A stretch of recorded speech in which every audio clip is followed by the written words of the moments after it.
Ladies and gentlemen, we are live. That's right, folks. We are live on a Feel Good Friday, and we are ready to get into some wrestling action. I hope everyone out there is having a wonderful week. We are the Wrasslin for Life Network. This is a Feel Good Friday, like I said. We are back for WWE SmackDown and AEW Rampage. It's going to be a fun one tonight. We got lots of rumors, lots of stories. Nick and I got to talk about ban lists. We're going to get into all of it here tonight, folks. So strap in, strap on, grab your snacks, grab your feel good. We're going to find out what wrestling has for us tonight. Let's go.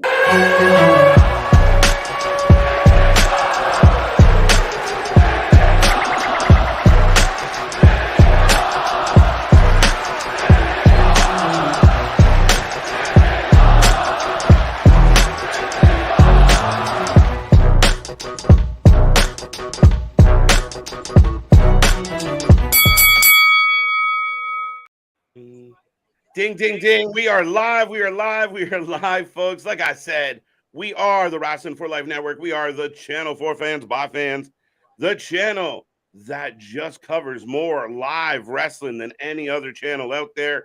We welcome everybody coming into the show tonight. We are up early. We got a little bit of time to kill, lots of wrestling to talk about.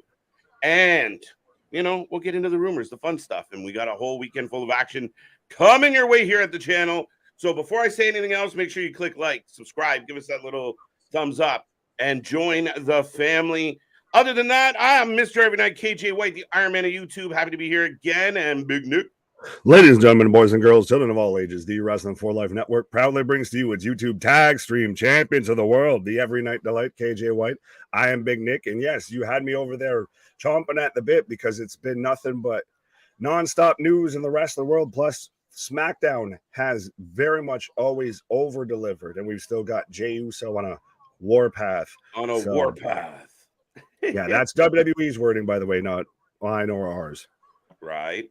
But no, I completely agree with you, Nick. It'll be very interesting to see how this plays out. As we saw, Jey Uso not in a good place. He's unhappy. Jimmy gets carted off, and the Bloodline saga continues. Do they go just the full 2 hours tonight? Since they did the 40 minutes last week, and everybody was completely fine with it. It's the days of our Samoans. We, like the fans who enjoyed the show, were really into it. The haters were very like, "What a waste of time!" You're like, No, right. that was just good. That's I know. I get it's tied to wrestling. It's a little bit cinematic. It's more a movie than anything, but still, shit. If it's entertaining, it's entertaining. Well, dude, I said, like, we came through an era where they were building so much time was spent on TV due to angles and storylines and Vince and Stone Cold and Kurt and Rock and so on and so on. You know, the faction era wasn't, short of promos and angles, right? We were taken away from the wrestling matches to see a hand being born on national TV. Right. Yeah, that was prime time content right there. But speaking of all the people, since you were rattling off so many names there, why don't we say hi to the chat? We'll rattle off some of those names and everything. Yes. Let's do it. Good for a soap opera, not a wrestling show. Steve. Wrong. Yeah, you don't find that compelling because then that makes the matches mean that much more and feel that much more. Yeah, I think that's the counter real quick. I won't make this long. Is the counter to that is if it didn't lead to like kind of really good wrestling, like what we got at Money in the Bank, what we got in Saudi, what we got in Montreal, if it didn't have that kind of payoff, you're right. But so is being the son of a plumber at the end of the day. It was a storyline that had to pay off. And it went forever, and it did pay off at times. I still hold the opinion that people just are resistant to wrestling making you feel things again, of actually, emotions and, making it compelling versus just a lot of really cool spots. And that's no disrespect to that, but that there's actual storylines and they're good ones. So people are just like, wait, I can't be hurt again. I was hurt the last time they did this and took it away from me. There's a lot of really good stuff happening every week on a lot of wrestling shows. If people could just sit back and enjoy and eat their popcorn. Yeah. Alexis, what up? Oh, Steve and Elimination Chambers in the house. What up? The TLD. There we go. Leave the good wrestling for pay-per-views, Wad. That's an interesting take there, Bash 8. Not all of it. Not when you have 3 hours and then an You got to additional sell 2 us hours, to the pay-per-view. right? We need something, a little something somewhere, right? I'm okay with it. We got Clay, we got Ronnie, we got Samson. Hello, I think he was new around here. We got Richard, we got Rocco. This 4-way makes no sense, so most likely it will be Styles versus Theory at SummerSlam, another missed opportunity at LA Knight. You don't know that. I thought, honestly, Grayson Waller might be a favorite if he's healthy and ready, willing, and able to compete. He might be an outside favorite to be a challenger. I know be heel versus heel, but it would be a hell of a match. I thought that as well, that seeing the list of names, and I happen to agree a little bit here with our buddy, in the sense that the you're looking at no LA Knight involved, and that surprised me. We don't know what. Did they announce the Fatal 4-Way for next week? I think so. I thought I saw 8 guys. I hadn't seen an actual announcement. I saw an announcement about the matches. Yeah, I hadn't AJ seen Styles, announced who was in. Yeah, AJ Escobar, and then we end up with Butch, and last but not least, who is it? Waller. Yeah, Waller, that's one. Waller. Yeah, but then there's one next week. Yeah, I thought I saw the ones for next week, and I wasn't impressed. I'll confirm. I'll try and confirm that before the show starts. You're fine. You're fine. But we got Steve-O. What up? We got Bonkers. What up? There was one. Big Nick. Why do they call you Big Nick? Honestly, because the first time his head is huge. You can. There's plenty of answers from everybody all the way around. But to me, it's more of because the first time I was ever on here, that's you just instantly started calling me that, so it's gone with it and stuck. So there you go, folks. The legend. And now you know the lore behind the name. Right. I'm officially an influencer. Why? LA Knight versus Grayson Waller, and LA Knight wins. Hopefully, we'll see. That could be, until we have confirmed who the other 4 competitors are for next week, it could end up being that going into the match versus Theory to be the number 1 contender for the U.S. title, which I think that's 2 good matches already.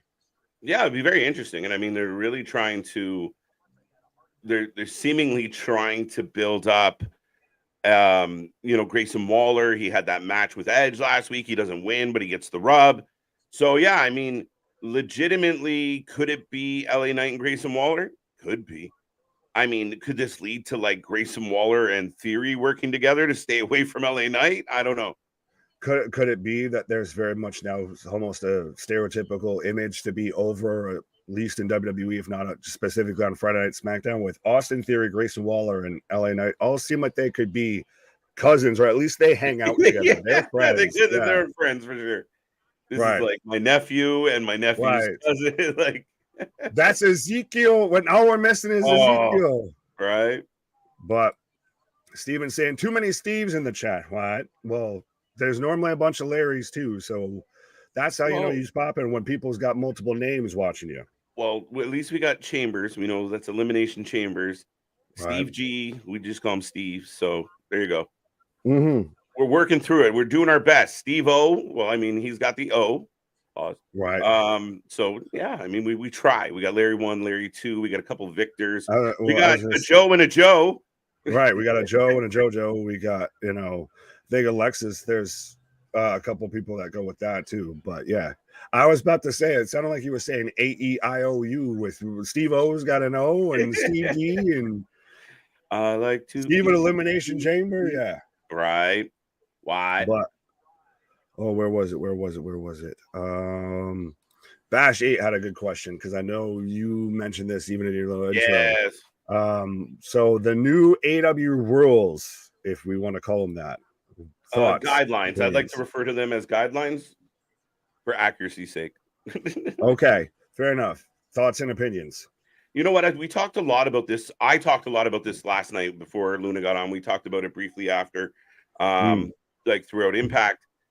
I mean, overall, I think this was about time.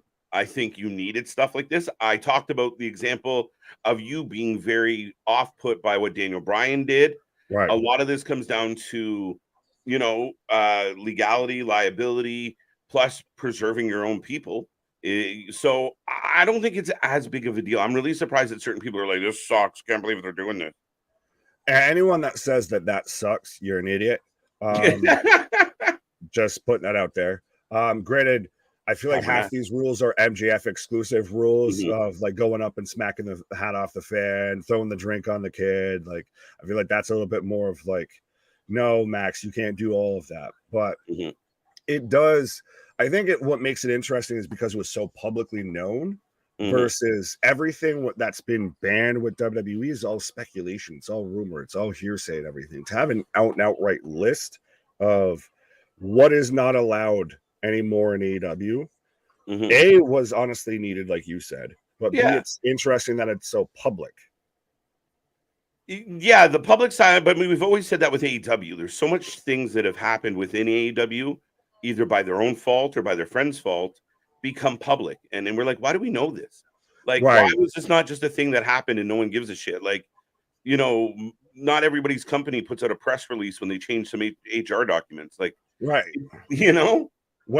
you do that, it draws attention to it. Then you get this weird interaction and this weird, like you said, this back and forth on it of if it's good or not. Like, well, you shouldn't know. It should be just the product naturally starts to go that direction, and you either go with it or you don't. If you're a stickler for bloody things getting thrown at fans and everything else that and buckle bombs. If you can't believe a match without a buckle bomb, I'm sorry, AEW is no longer the promotion for you.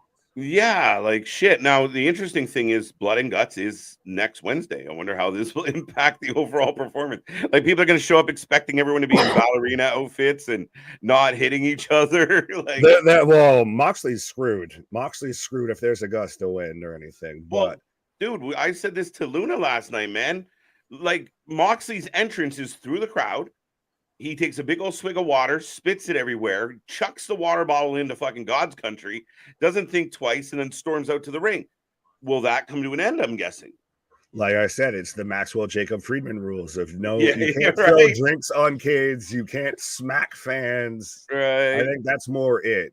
For sure.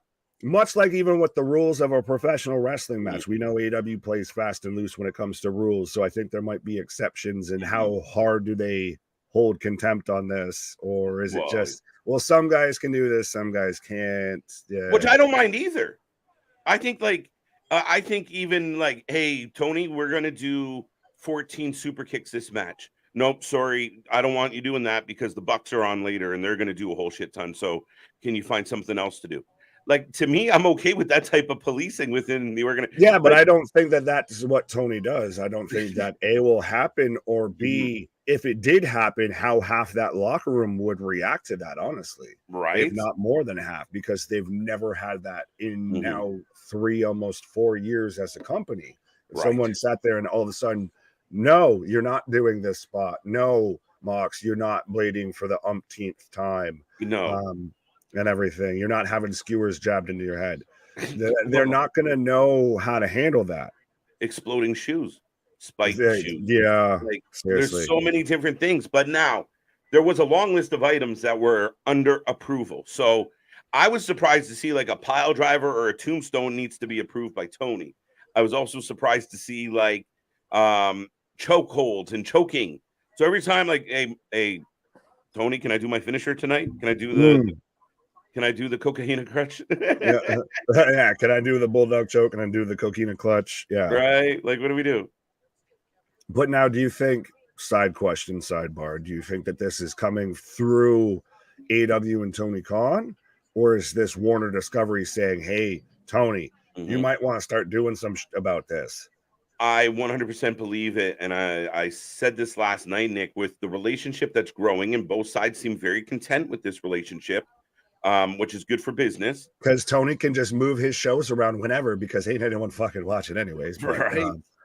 But if you have this partnership going, and again, Warner Brother Discovery is looking out for their own thing. So when you're in a bunch of partnerships with this guy and this company, you're going to want to see some type of, sensibility. There is a line. And actually, you know what? Some of the critics of AEW, including a guy like Jim Cornette, had said for a long time, eventually the network will come to you and say, wait, we need to stop doing this. You can't be yelling out F-bombs. You can't be bleeding everywhere. You can't be whipping shit at people. You knew it was coming eventually. Eventually, and I think that's especially because of advertisers and all of that. That's where they've got to make back on that investment, and I think that's part of too why they're happy with Tony Khan, because, like, I think I saw a press release saying, or somebody's statement saying how they're happy with him because he'll move his show around whenever, and even without presumption and everything. It's like, right. So he's very much going to still bend the knee to the network. Oh, yeah. And that's the thing. Anytime, and this has happened even with the WWE and anybody else who's ever been in any type of business, as you start getting swallowed up by bigger business, the bigger the business gets, generally the more rules come trickling on down and the more things change. And that's it. He's deep in bed with Warner Brothers Discovery. And I mean, for me, I think that leads to, they got to protect their investments as well, right? So you don't want people phoning Warner Brothers saying, hey, listen, man, we've been advertising on this show and we tuned in and there was a guy running around with skewers and they were poking each other with screwdrivers. Like, there is a limit, as much as some fans will say, well, you guys are just being soft. No, I mean, it's sensible when you're trying to put on a mainstream product. Good pro wrestling doesn't need that. But anyways, at the end of the day, it becomes down to big bank take little bank. That's really what it is. Y'all said it all. Right. Steven saying, despite Mark Briscoe out with a knee injury, I didn't see that it was reported as a knee injury. I just saw he was injured. Who's going to face Claudio at Ring of Honor pay-per-view? Eddie? I was going to say Eddie Kingston. Eddie? 100. Well, because he also had another question of what's your guys' prediction for the G1 Climax tournament tonight at 4 a.m. Now, it's going to be tonight if it's tomorrow morning. Fair enough. But again, Eddie Kingston. That is my prediction. Who's going to win the match? Eddie Kingston. I think who's the best wrestler in AEW? Eddie Kingston. I think they're billing it. It feels like Eddie Kingston has a real good shot to win the G1. There's a lot of talent in the G1. So we're going to try and follow it as much as we can. Obviously, we won't be here at 4 a.m. unless something drastically goes wrong over the next couple hours here. Hey, if we're here at 4 a.m., send help. Yeah, we can't. Someone's got a gun to her head. We can't get off. We're going to be here looking like Clockwork Orange or Krusty the Clown of just, and this is all thanks to you lovely fans that won't let me step. Oh, man. So, folks, before Nick reads out the next one, I'm just going to throw out there, we're about 10 minutes away from showtime. We do have WWE SmackDown. We will see what happens. We do have the Fatal 4-Way and amongst other things. We are also going to stick around for AEW Rampage. Plus tomorrow, as I just realized what I've done. Plus tomorrow, we have Impact. Sorry, I get distracted by my own busyness. We got Impact Wrestling. Slammiversary is going to be here. Collision's going to be on. We'll find out who's going to win the Owen Classic. Plus, we got a tag title match on Collision as well. Should be a really good show. And then we got Battle of the Belts. So hopefully Slammiversary is still going and we can watch more of that than Battle of the Belts. Well, I was going to say, even with tomorrow night on Collision, we get FTR versus Jay and Juice in a 2 out of 3 falls match. So 100%, that's worth the price of admission. I entirely forgot Battle of the Belts. 2 out of 3 falls, man. What's that? I said I entirely forgot Battle of the Belts was even a thing. It's so weird because they never really talk about it. And even on Wednesday, like I was, you try and make the visuals and look things up and be in the know. And it's like, what else is happening on this fucking thing? We got Shawn Spears versus Luchasaurus. Fair enough. They built that angle on Rampage. Fine. Mm-hmm. Again, it's a Collision. Collision. Sorry. It's a who cares match though, really. That's the issue with what they've done to Shawn Spears. What have you done? Right. Well, speaking of Shawn Spears, what have you done for me lately? But I don't know what it is about Spearsy that can't get himself over. Like he just because he doesn't go 10. Because he doesn't do 10. He doesn't tell us how many numbers there are. 10. Right. And that's the reason we can't get over. Seems like a decent, in-ring work seems real strong. I don't know. He just failed. He's a good Canadian boy. You should be backing him 100%. I want to see him do well. I liked him better. I didn't love the chairman gimmick, but I liked him better as that kind of dark heel. Fair enough, fair enough. But oh, Jeffrey, what up? Sting will like that rule, no buckle bombs. And Absolutely. somewhere Bret Hart just went, God damn it. Finn's like, can we have that rule, please? Kevin, what up? I'm trying to see if I missed anybody. Alexis, what up? Boss, what up? I think one of the Larrys was here too as well. Chris, what up? Already with the 10. Yeah, okay. 10. Yeah, I think I caught up somewhat. Maybe. Give We it are all 30 seconds. Mm-hmm. But yeah, I mean, just to kind of wrap up this whole ban list thing, I mean, I don't think it's utterly going to hurt the business. I really don't. It might actually help and force people to be a little more creative. But you definitely had an issue with like the seizure spot. So that coming out makes sense. Well, that's one of the things. I know there was the whole comment about Sting not like it, and I entirely forgot we were even talking about this initially. But yeah, I just personally, and it's through stuff I've dealt with and everything like that. And it just was so out of place and so out of pocket, especially when it's coming from Daniel Bryan, who's had a known public history of concussion issues and everything, to do stuff like that. I think that's really when people started to say, okay, maybe we've gone too far with this. Maybe let's dial some of this shit the fuck back and just not rely on that. You can tell a great pro wrestling match without that bullshit. Yeah, and I mean, ultimately, Nick, the last thing I'll say about it is, again, it just shows a maturing of the company. You got in there in the first couple, you saw in the first year, we had a little more craziness than we get nowadays, right? They tried the exploding ring match, didn't work. They tried, we had all types of maybe not good for TV people show up on the show, and then they matured. They start growing. They start cleaning some of that up. Big signings. This to me is another step in their evolution. And at the end of the day, they have to look out for themselves because, like I said, eventually you're going to do the wrong thing to the wrong fan and be on the wrong side of a lawsuit. Well, not even that of it's not going to go over the way that you think it is. If you can't push the line, especially when you're dealing with as big of a platform as you are. Right? No, you're completely right. Send Starbucks. That's for me and you. Yeah, exactly.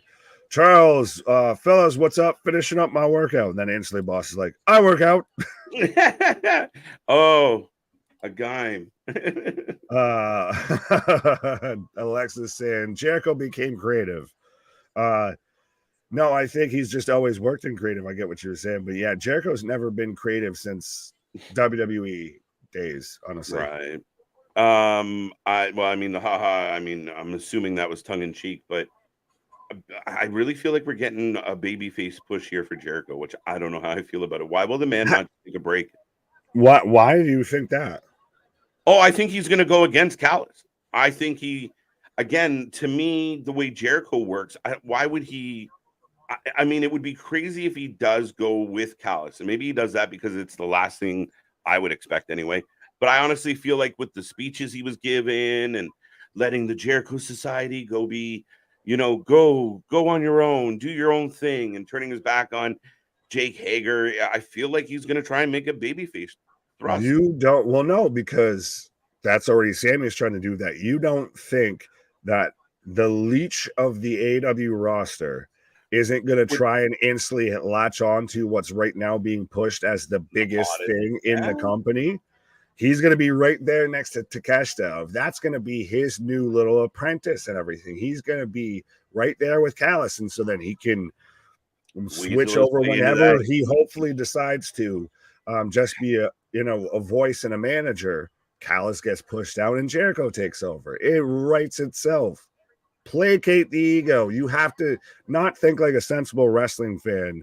You need to think like a overinflated egoed Chris Jericho.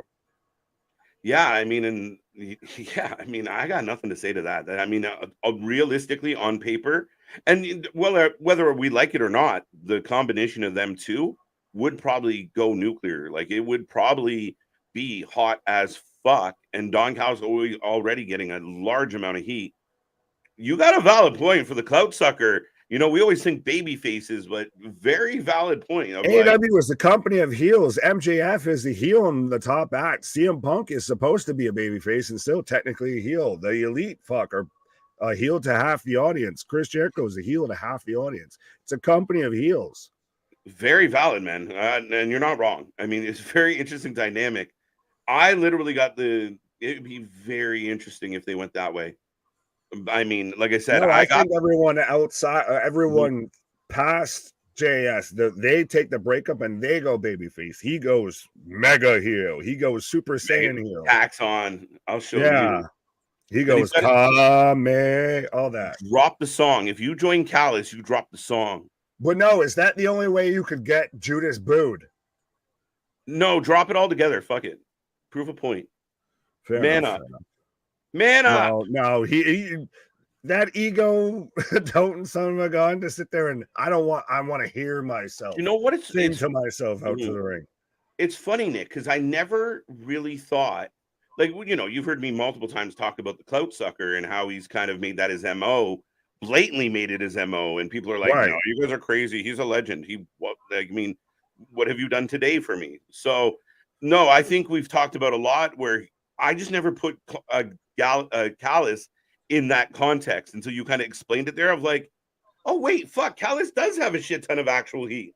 Oh yeah, there was the whole promo there was the whole segments where he was out there cutting a promo. We saw grown men. Granted, they were in denim vests and everything like that, so you can call them grown men if you want. Neckbeards unite, right? But out there, you know, trying to jump the guardrails, it almost looked like, and everything to get at, you know, Callis when he was out there cutting a promo. And we were comparing it to who got more heat for right now in pro wrestling. Was it Don Callis or was it Dominic Mysterio? Right now, Dom's clearly winning that, you know, standoff. But you added Judas in my mind with Don Callis. Oh, I think they should change it up. Oh, well, yeah, but that's neither here nor there. But I'm La Demo God out there with Don Callis. Yeah. Right. No, I mean, that's a very interesting, because I totally read, and maybe they're doing it on purpose, right? Jericho's like, I'm going to act like I'm going to be a good guy, and then we're really going to stick it to him. Hey, man, kudos. I'll give them props if they pull this one off. I just really thought, you know what? Jericho's going to go, I'm going to go babyface against Don Callis, and everybody will love me. I just wondered. Don't you put that evil on me, Ricky Bobby. That's my fear. Irish he'd go the reverse option, and you know, when Takeshita's done with Kenny, you know who'd be great, who he goes after? Me. Valid, man. Like I said, I was kind of like, okay. I hate you can argue that both ways. You really could, but I mean, we've been saying about the bloodline and such. If we can argue multiple endings that all kind of get to a decent place, now, not that Jericho going babyface is decent, usually. But I mean, we can see multiple possibilities. That makes the wrestling really good. I know Steve G doesn't agree. He just wants to see drop kicks. But at the end of the day, you know, it's that type of stuff that makes it really good. I got now on my screen, bro. I just refresh my stuff, and I have an ad right now. But I will say thank you very much to Irish Meat for the $1. $1 make you holla. Do something strange for a little piece of change. We got Damien. I got Forever. I still have a Jeep advertisement. We've got TJ. What up? We've got what up, TJ? Yeah, I've still got goddamn commercials. How is that possible? Because YouTube TV sucks. Oh, okay. Yeah. YouTube, he doesn't mean that. He loves you. Well, I was gonna say, strike that, reverse it. Okay, folks. Now getting Andre slammed. I got then. Okay, so for everyone else, as he's catching up, yes. Now, forever, baby. It's hard times out here. All right, folks. WWE SmackDown is kicking off. Jesus, not you. Jey Uso is starting the show off, walking through the hallways, folks. But we got WWE SmackDown coming up. Remember, we take a prediction for all the matches. We will also take a rating of 10 out after the show. I've just lost my tongue altogether. And we are here for AEW Rampage later on. I'm glad I got through that. There we go. Yes, I've got the replay right now of on a warpath. Of Jey Uso on a warpath from last week here. But Sonic Boom, what up? Bananas and grapes. Hey, person turquoise waving. Hi. And what up? They won't change Y2J's song until after All In. You're going to have nearly 90,000 people singing his intro. Yeah. Amen. Thomas, 100%. Good to see you, buddy. I hope you're doing well. And yeah, absolutely right. Absolutely. But we are live right now at the PNC Arena. Do you got Belair? I got Belair coming out right now. So we are good, my guy. Simpatico. What's up, Sonic? What up? So is this Belair coming out to compete, or is she cutting a promo? Should it not be Belair and Asuka? I know. Well, or is she coming out to talk before their match? Well, that's the thing. I'm just I'm right now trying to gauge by the attire. Yeah, no, it's not right now. I'm based on the graphic. Tonight. Not now. Tonight. Maybe later, but we've got her coming out right now. She could be having the match. She will have it later on, so tune in later on, folks. Why is she here? Shouldn't you be getting ready for a match? Oh, it's the main event tonight, Nick. Oh, it is the main event. Okay. Well, Charlotte's getting involved then. I think someone else said it earlier. Charlotte's getting involved then. We're setting up the triple threat. Going. Mm-hmm. Yeah. The main event tonight. Do we get a few surprise tonight for SmackDown? Hey, my friends, how is everyone doing tonight? I'm doing good. Well, thank you. Hello, friend. We meet again. Been a lot. I want to see if we've made more Creed references on the channel or more Shrek references. I think it's going to be a neck and neck heat. Neck and neck. What up? I think this has just really worked. Like whatever this, I know she's trying to go heel, but this character transition for her has just really helped. Mm-hmm. Yeah, so she's out here cutting a promo right now with Bianca. Charlotte screws Belair. Yeah, well, we had Belair.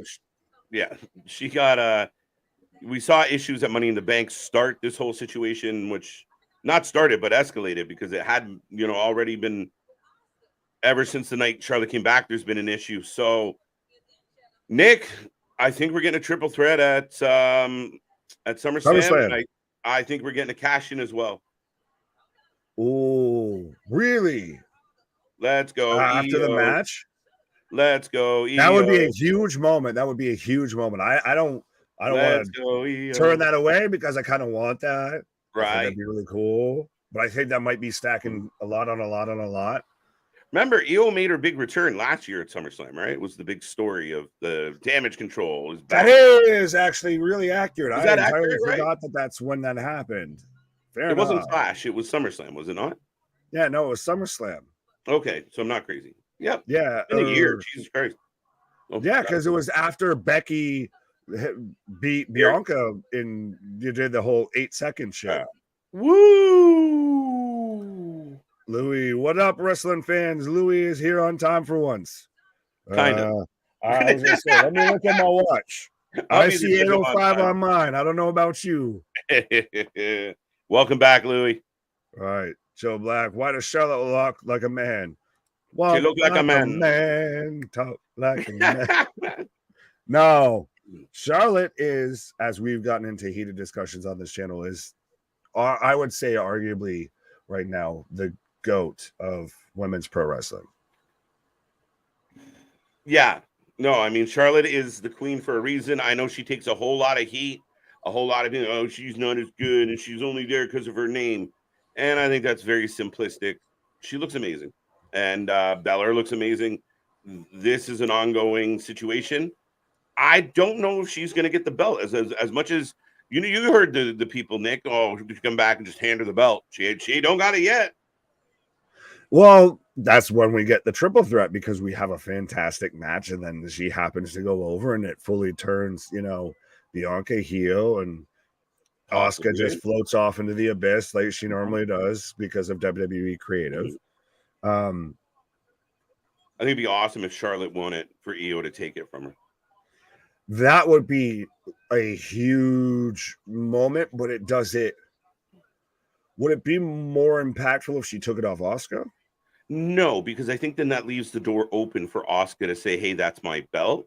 And I think because Charlotte is so polarizing, when she wins, there's going to be a large amount of people who are like, fuck, bullshit, well, no, I'm saying if Io took the belt off Asuka, say if Asuka wins the triple threat, and then that's what I mean. Oh, so okay, I think because Charlotte winning, it creates a bigger response when she beat, like, if she upsets you Charlotte, make Io a huge baby face at that point. Yeah, the haters would be all over. Yeah, it's your Seth Rollins-y type moment of the greatest heist of the century.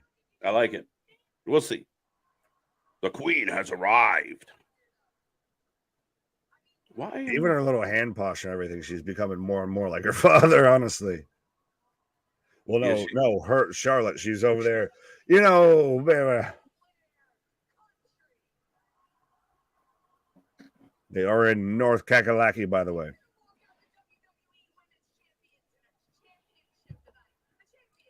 Oh, she flubbed her line there. Flubbed her line.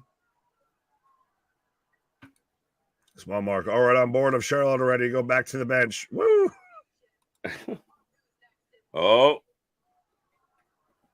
Belair's using her own words against her. That line starts and ends with Miss Flair, right?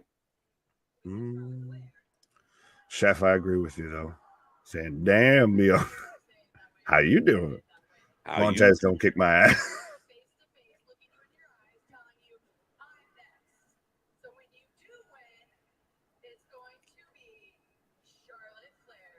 Oh, okay. Charlotte Flair versus Bianca Belair. Do they just really just shove Asuka out of the way already? Because it's kind of how they're playing it, right? Oh, don't do that. Don't disrespect Asuka even more than you already have. Right.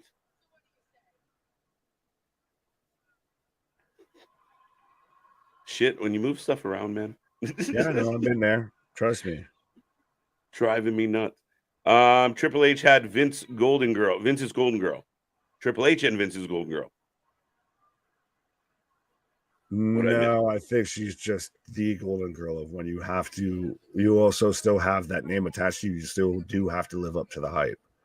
But yeah, I mean, that she is their Golden Girl. It's like Hulk Hogan was their Golden Boy. Like Cena was their Golden Boy. Like, you know what I mean? Like, she is the Golden Girl because athletically, she is outstanding. She had a look, she had an action, she came with a name, which helps, and she delivers. Man, go back and watch the early day matches like Charlotte and Sasha, Charlotte and Bailey. They had barn burners.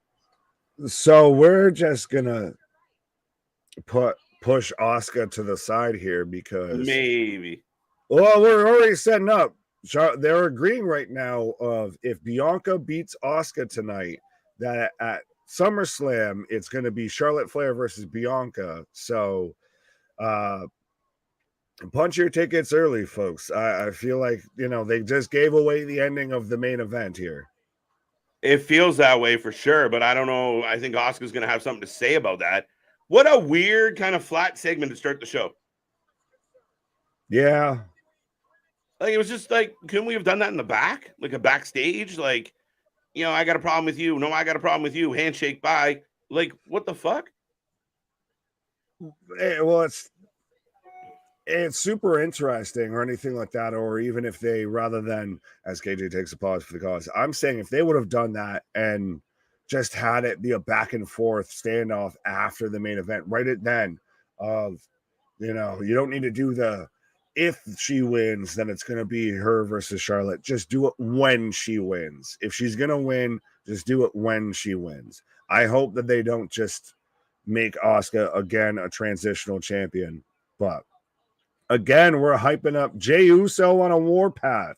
So, speaking of SummerSlam challenges, Jey Uso's laid down the challenge to Roman Reigns for a title match at SummerSlam, and I think everything that I've seen about that so far, I think it's A, going to happen, obviously, and B, I think it should main event the show.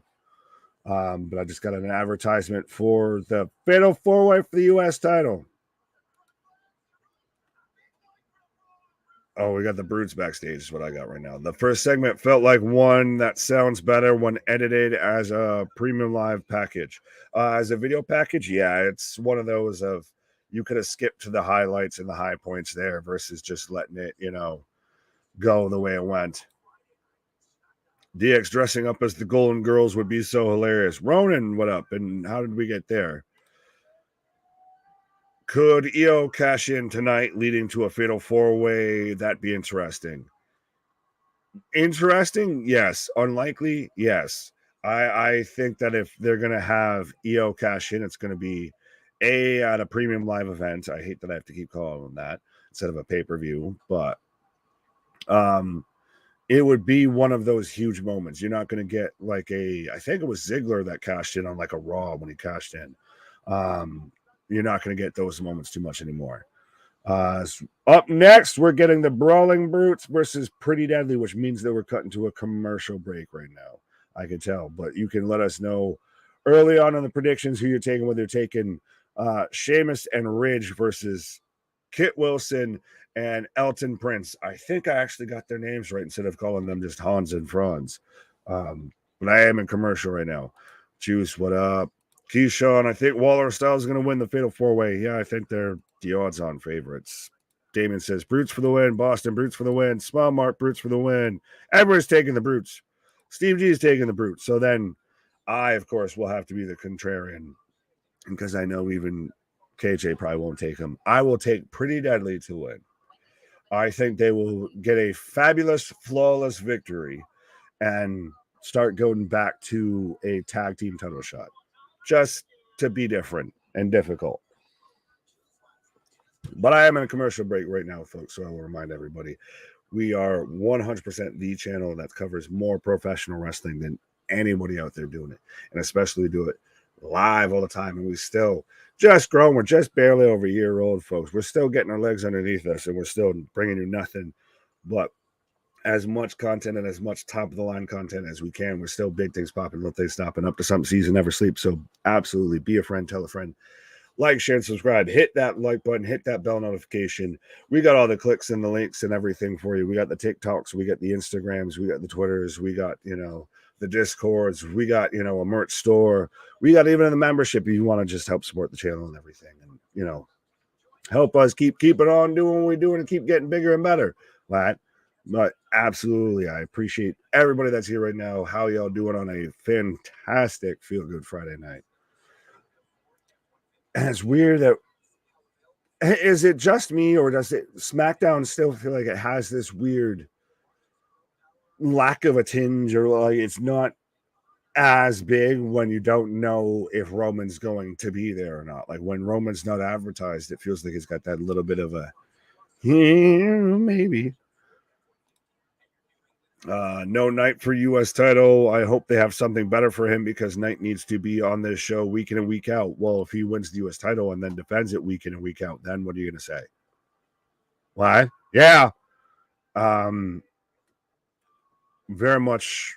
I know I hate to keep, sounding like a WWE fanboy, but when Hunter's even saying about how, Speaking of WWE fanboys, there we go. I got to finally do a not so nice segue. I'll take it. Fuck it.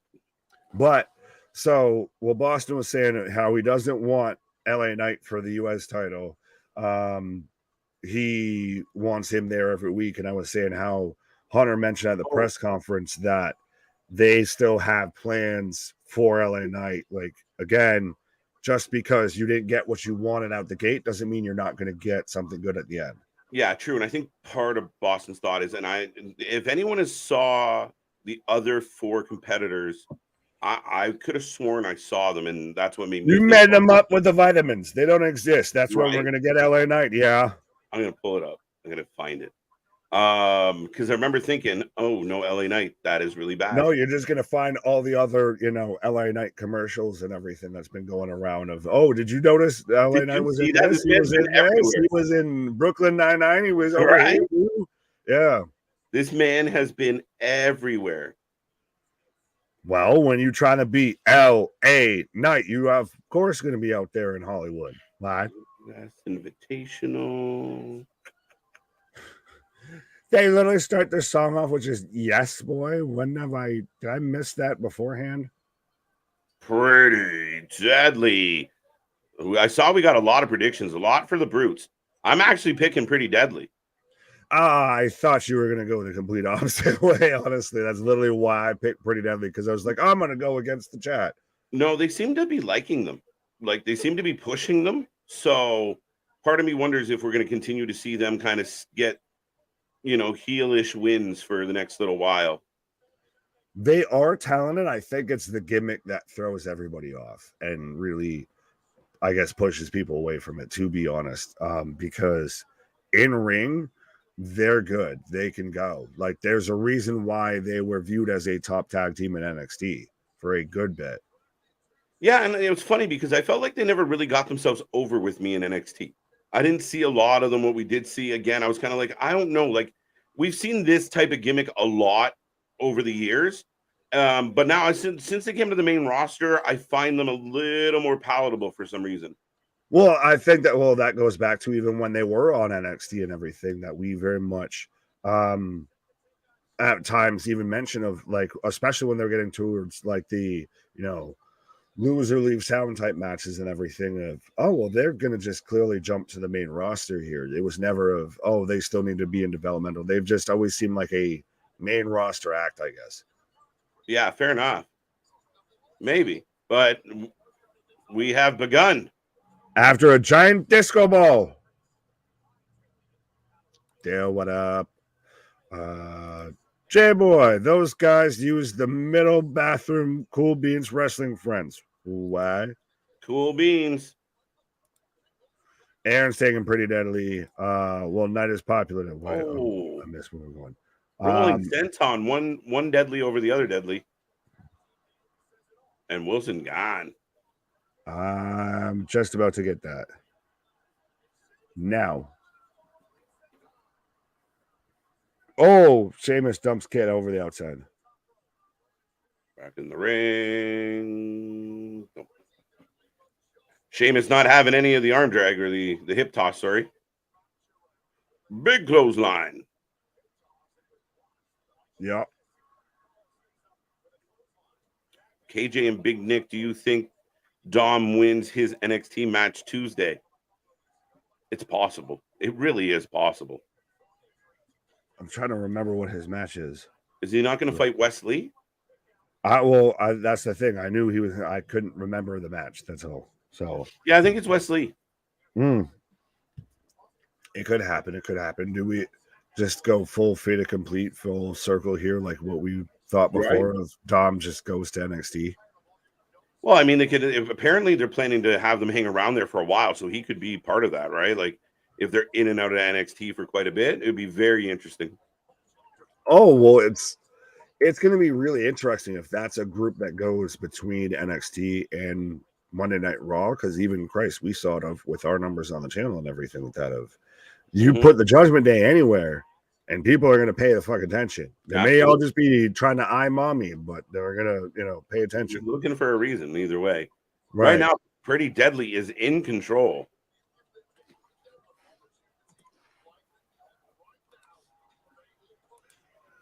KJ White, Big Nick, your YouTube channel is great. Well, thank you, Kevin. Now you just go out there and spread the good gospel of wrestling there. Oh, Ridge has got both men up. I think that would be good for Dom. Yes, the turning point in this, Steve G, is the fact that he's got himself so over, and he's young. I thought he should go back to NXT, but he's getting bigger reactions than anybody else on the main roster. It's hard to say that, but we're getting there you go. Tandem beats. Yeah, we're getting a beats of the Bowery and I guess beats of the turnbuckle here. Oop, that is not what I want to do. There you go.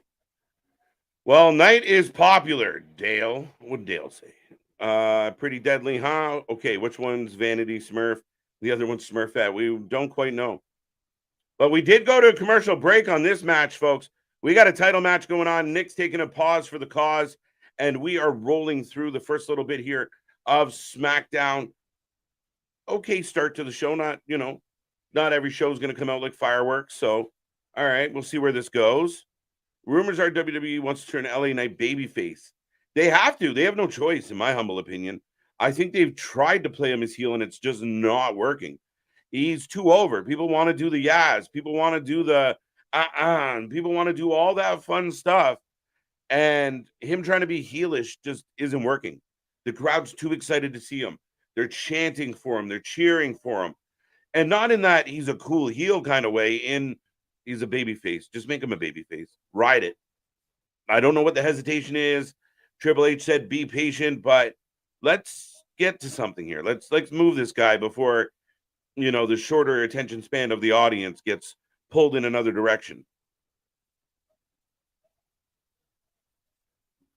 Taking Pretty Deadly 2. Is Bray here tonight? If I was to guess, Mr. J-Boy, I'd say no. I don't expect it. If he was to show up, I'd be surprised. Would they save a Bray Wyatt return for a pay-per-view? Maybe. I don't know. I have no idea. Stories are he's not cleared to wrestle. Stories are that he is cleared to wrestle. Stories are that he doesn't want to wrestle anymore. Stories are that he's had problems with the WWE and their creative, which blows my mind at this point. I cannot believe that. So, I don't know. Your guess is as absolutely good as mine on this one. If he pops up, it'll be a very interesting moment because if he just arrives and returns, I think it will be a huge pop. You don't need any build. You don't need anything else. We don't need White Rabbits again. We'll find out. Dun, dun, dun. Got that one. Thank you so much, Kevin. I think that would be good for Dom. Yeah, we touched on that. Not into Pretty Deadly, but they got what's needed to be on the main roster. Good promo, good ring, good work, and they can actually act and sell, so they belong. Yeah, that's where I think, like, on the main roster, I've seen them kind of grow into these snarky, pain in the ass heels, and you're not really supposed to like them, right? They're supposed to cheat to win, cause trouble, get under your skin, might not be your cup of tea, but I give them credit. I think they've been okay. And I think them aligning themselves with Theory works as well. I have no issue with that at all. Wesley beats Dum Dum, retains his title next week. All right, Bobby. But what if? Oh, Wilson throwing a whole bunch of arms. As Sheamus is at the mercy of Pretty Deadly right now, guys and girls. Has Ridge done anything noteworthy? No. Broke his leg. Or is he just body to bump for Sheamus? Ridge is bland. Ridge seems like a highly talented guy. He's a big guy. He's got a good look. I don't know how much he can do charisma-wise. He is a little bit bland, but I think that's why you put him with someone like Sheamus to kind of cover that up. Let Sheamus do the talking. Let him run a gimmick with, Butch holding him back and being his bodyguard, bigger brother kind of idea. So you're not wrong, but I think they've found a really good way to kind of utilize Ridge without stating the obvious. So I'm okay with Ridge. I'm okay with the Brawling Brutes. I kind of don't mind what they've done over the last while. I think Dom winning is the right move. Nuclear Heel will come from it for sure. Yeah, and here's another thought, right? If you have Dom, who's one of the most clicked on members of your roster, where you're getting a lot of clicks, a lot of views because of Dominic Mysterio and his antics. Prince yanking Ridge off the apron.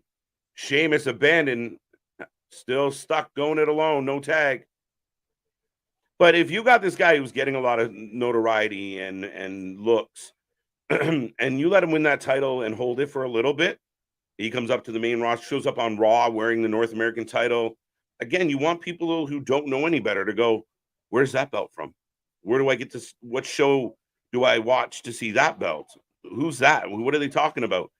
you want to create that buzz. We've seen it in the past. They've done it with NXT, and they're trying to do it more now. And I've said it is good strategy. We're building the numbers on NXT. We've seen that more people are interested in NXT, and the shows are getting better. I think as it stands right now, NXT might have been my favorite show of the week so far this week.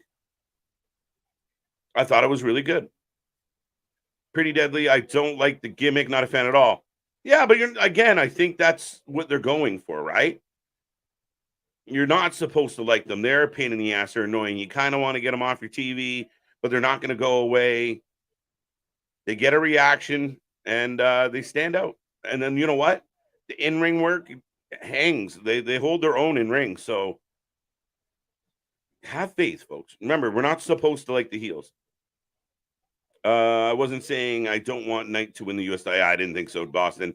That's the route I thought he would take, and I wanted. Yeah, I thought the same thing as you when they announced the fact that they're going to do the US title. Some type of elimination or tournament to get to the US title. I really expected LA Knight. Now, Nick is right. I haven't.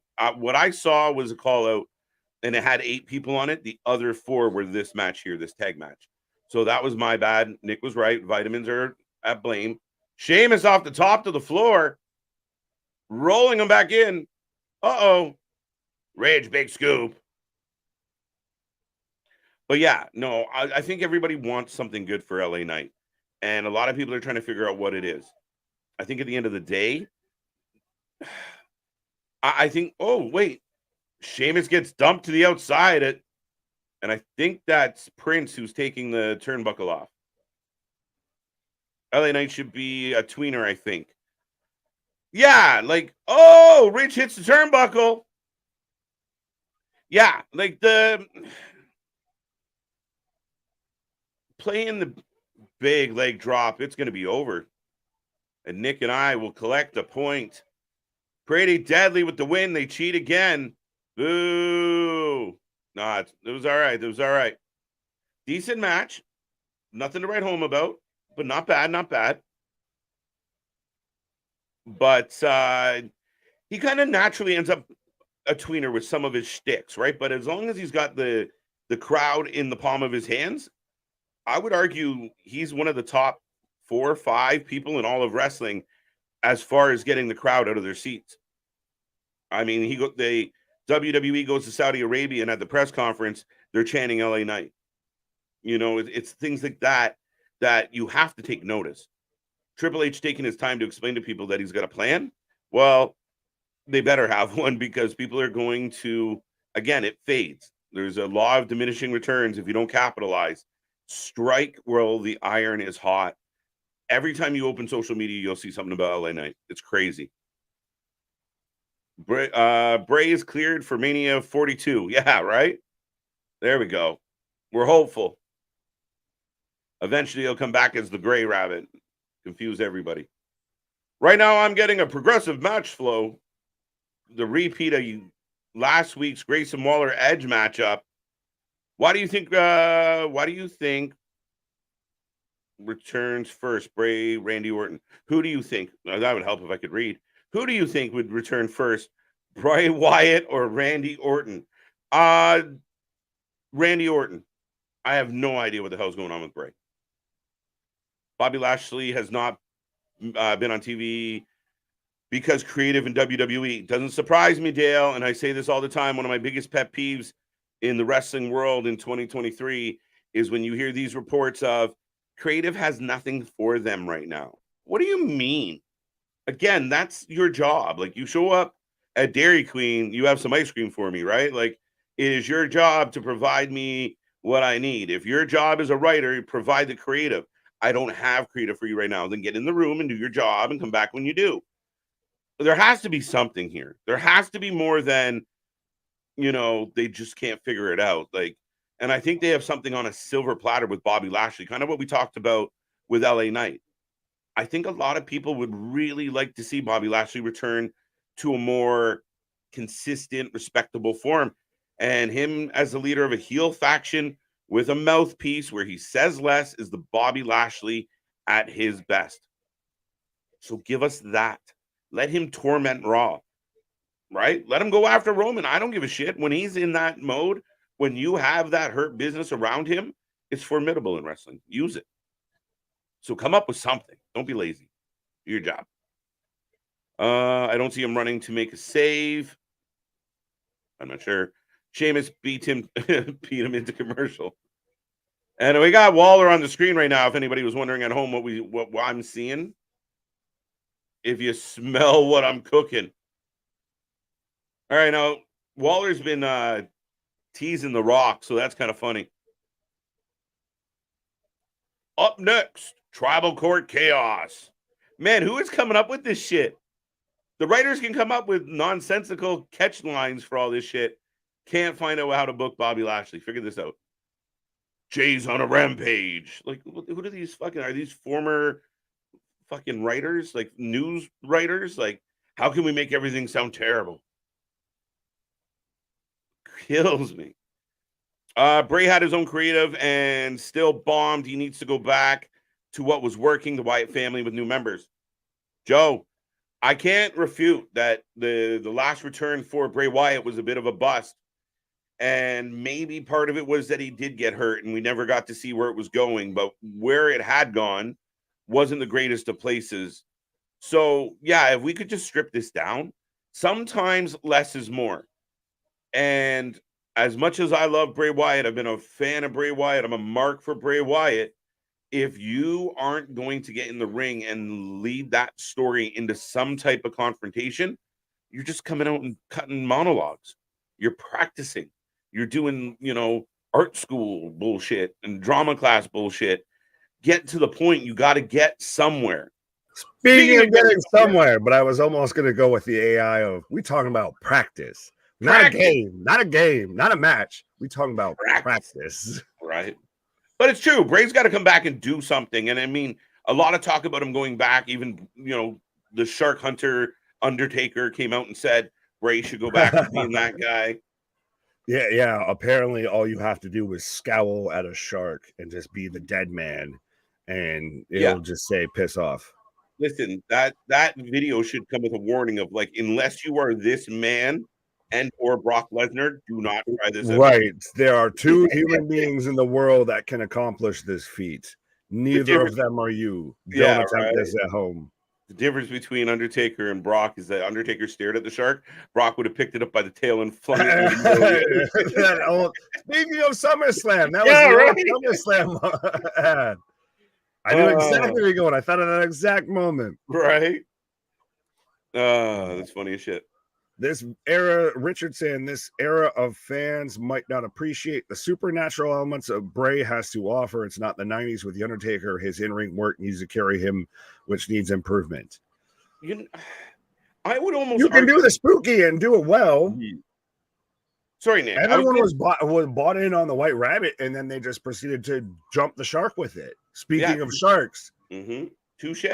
And I would say, actually, to be honest, if you go back into the 90s, 80s, 60s, 70s, people were far more skeptical and didn't want to believe shit. So you had to make it convincing through the 90s of okay, is this guy... That's why kayfabe was so strong, guys. Nowadays, I think the audience has the ability to get into something. It's why we fucking hyper stream, Netflix series, because, this generation is a little more mental. Well, his words, not mine. I was going to say it comes down to suspension of disbelief. Yeah, exactly. That's what I think you were selling them on what is pro wrestling. If you, at this point, we're in an entertainment generation of, if you give me something that will suspend my disbelief, a la the Bloodline segments, 100%. Speaking of things that are cinematic that work in professional wrestling, it's, you just have to do it well. Yeah. Poorly execute, it's a risk. So when you poorly execute it, it falls on its fucking arse. Yeah, and I think you hit the nail on the head with the example of the White Rabbit. When the White Rabbit shit happened, it captivated everybody. It was the most talked about shit going. You literally would stop streams to check a fucking QR code or to call a random number that popped up. And, did you see the logo popped up behind that person? People taking fucking pictures of backgrounds everywhere, trying to zoom in and see if they can see, Christ in a hyperimpose. Yeah, but it was fucking crazy. So people can get into it. The problem is, okay, fine, you reveal the White Rabbit, and then it leads to a Mountain Dew match, and wah, wah. Right. Curious if WWE writers are on strike as well. Well, they would have had to start to be on strike, but Man, that would be the best thing that ever happened to fucking wrestling. no. We would volunteer for sure. Well, we'd get our phones would light up, I feel. Hey, B, guys, you want to cross the picket line? yeah, fucking right, I do. Goddamn right. I ain't no writer. Let's go. Right. No, but I mean, if they all went on strike, that would, I don't know, actually. That's a valid question. I wouldn't believe Can so. I be Shane Falco if we're going to do the replacements? Shane Falco, fine. You can be the fucking kicker there that's sitting there smoking butts before he's going for a field goal and shit. The Foot. If you don't know, go and watch the replacements. He was simply known as the Keanu Foot. Reeves and Gene Hackman. It's a fucking fantastic movie. That's a good one. Oh, sorry. No, you're good. I was just J-Boy saying we thunderstorm warnings because we bring the thunder and the lightning. Why? Yeah, no. And the thunder rose. I almost want to go there. Turn, turn, turn. He's someone that would instantly crack down on that. So I don't know how farther I want to go with that. Yeah, Garth it's times. Holy I feel shit! like there's a dark side to Garth Brooks. No, we can't talk about it on here because accusations, dude. I literally like a day, maybe 2 ago, stumbled on this Garth fucking rabbit hole that I was like, what? Yes, you know about with Tom Segura and everything. Yes. Oh my 100%. God, it was Tom's fault. Yes. Oh my God, I died. Anyway, if you guys don't know, Speaking of whose fault it is, sorry. But I was going to say we're getting a replay. We're just getting a re-airing, a highlight video of last week's package to where we've got Roman bending the knee to Jey Uso and actually crying actual tears. And I saw more people get upset about what he did to them Jays than anything that happened in this segment. Right. Do you know what's funny? And I found this very peculiar. So you get the AEW fans who are kind of infighting, and there's a collection of them like, we hate Collision, we don't want Punk, blah, blah, blah. And then they had that really amazing match on Collision between FTR and the Bullet Club Gold. And then people were like, look, 28 minutes of amazingness and 28 minutes of melodrama. Like, wait, you don't even like that show, you fucker. That's cheating. Yeah. Well, but this has so many layers. This is so good. Like, I don't see how you can dislike this, honestly, at this point. I know that sounds fully markish, but I cannot see outside of at times maybe, tighten something up here a little bit there or this, that, and the other. But outside of this is just fantastic storytelling. Nick, what's the song from that movie that they're the dance? What's the song? Heyman Mountain High? No, that I feel like that's Remember the Titans. Yeah. You talk amongst the peoples and I'll look it up. Driving me nuts. I can't remember it right now. I can see them doing the dance in the prison. I can't remember what the song is. I don't think it'll have any impact on WWE. Remember, WWE only hires contractors, non-union employees. Dang. Actually, Steve G, very intelligent point. I didn't even think about how they actually go about their business. So yes, very much so. And that's actually something that's been talked about a lot of the wrestlers and the writers and everybody. Kind of WWE's found a very creative way to circumvent the issue. Well, I mean, still our socials are, floating right down there beneath, if, need to reach out and be a friend, tell a friend. Yeah. But first I was afraid.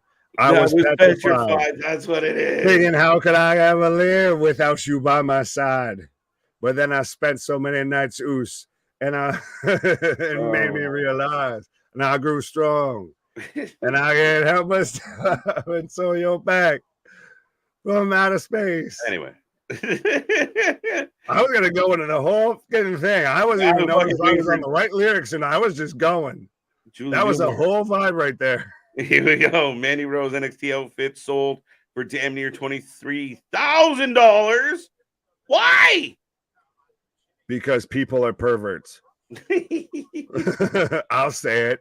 Everyone's thinking it. No one wants to say it out loud because y'all true. Nasty. That's why. Listen, the men of the world have to have a fucking come together and figure their lives out. No, we don't. No, we don't. We don't need to do that. No, not that. Pause.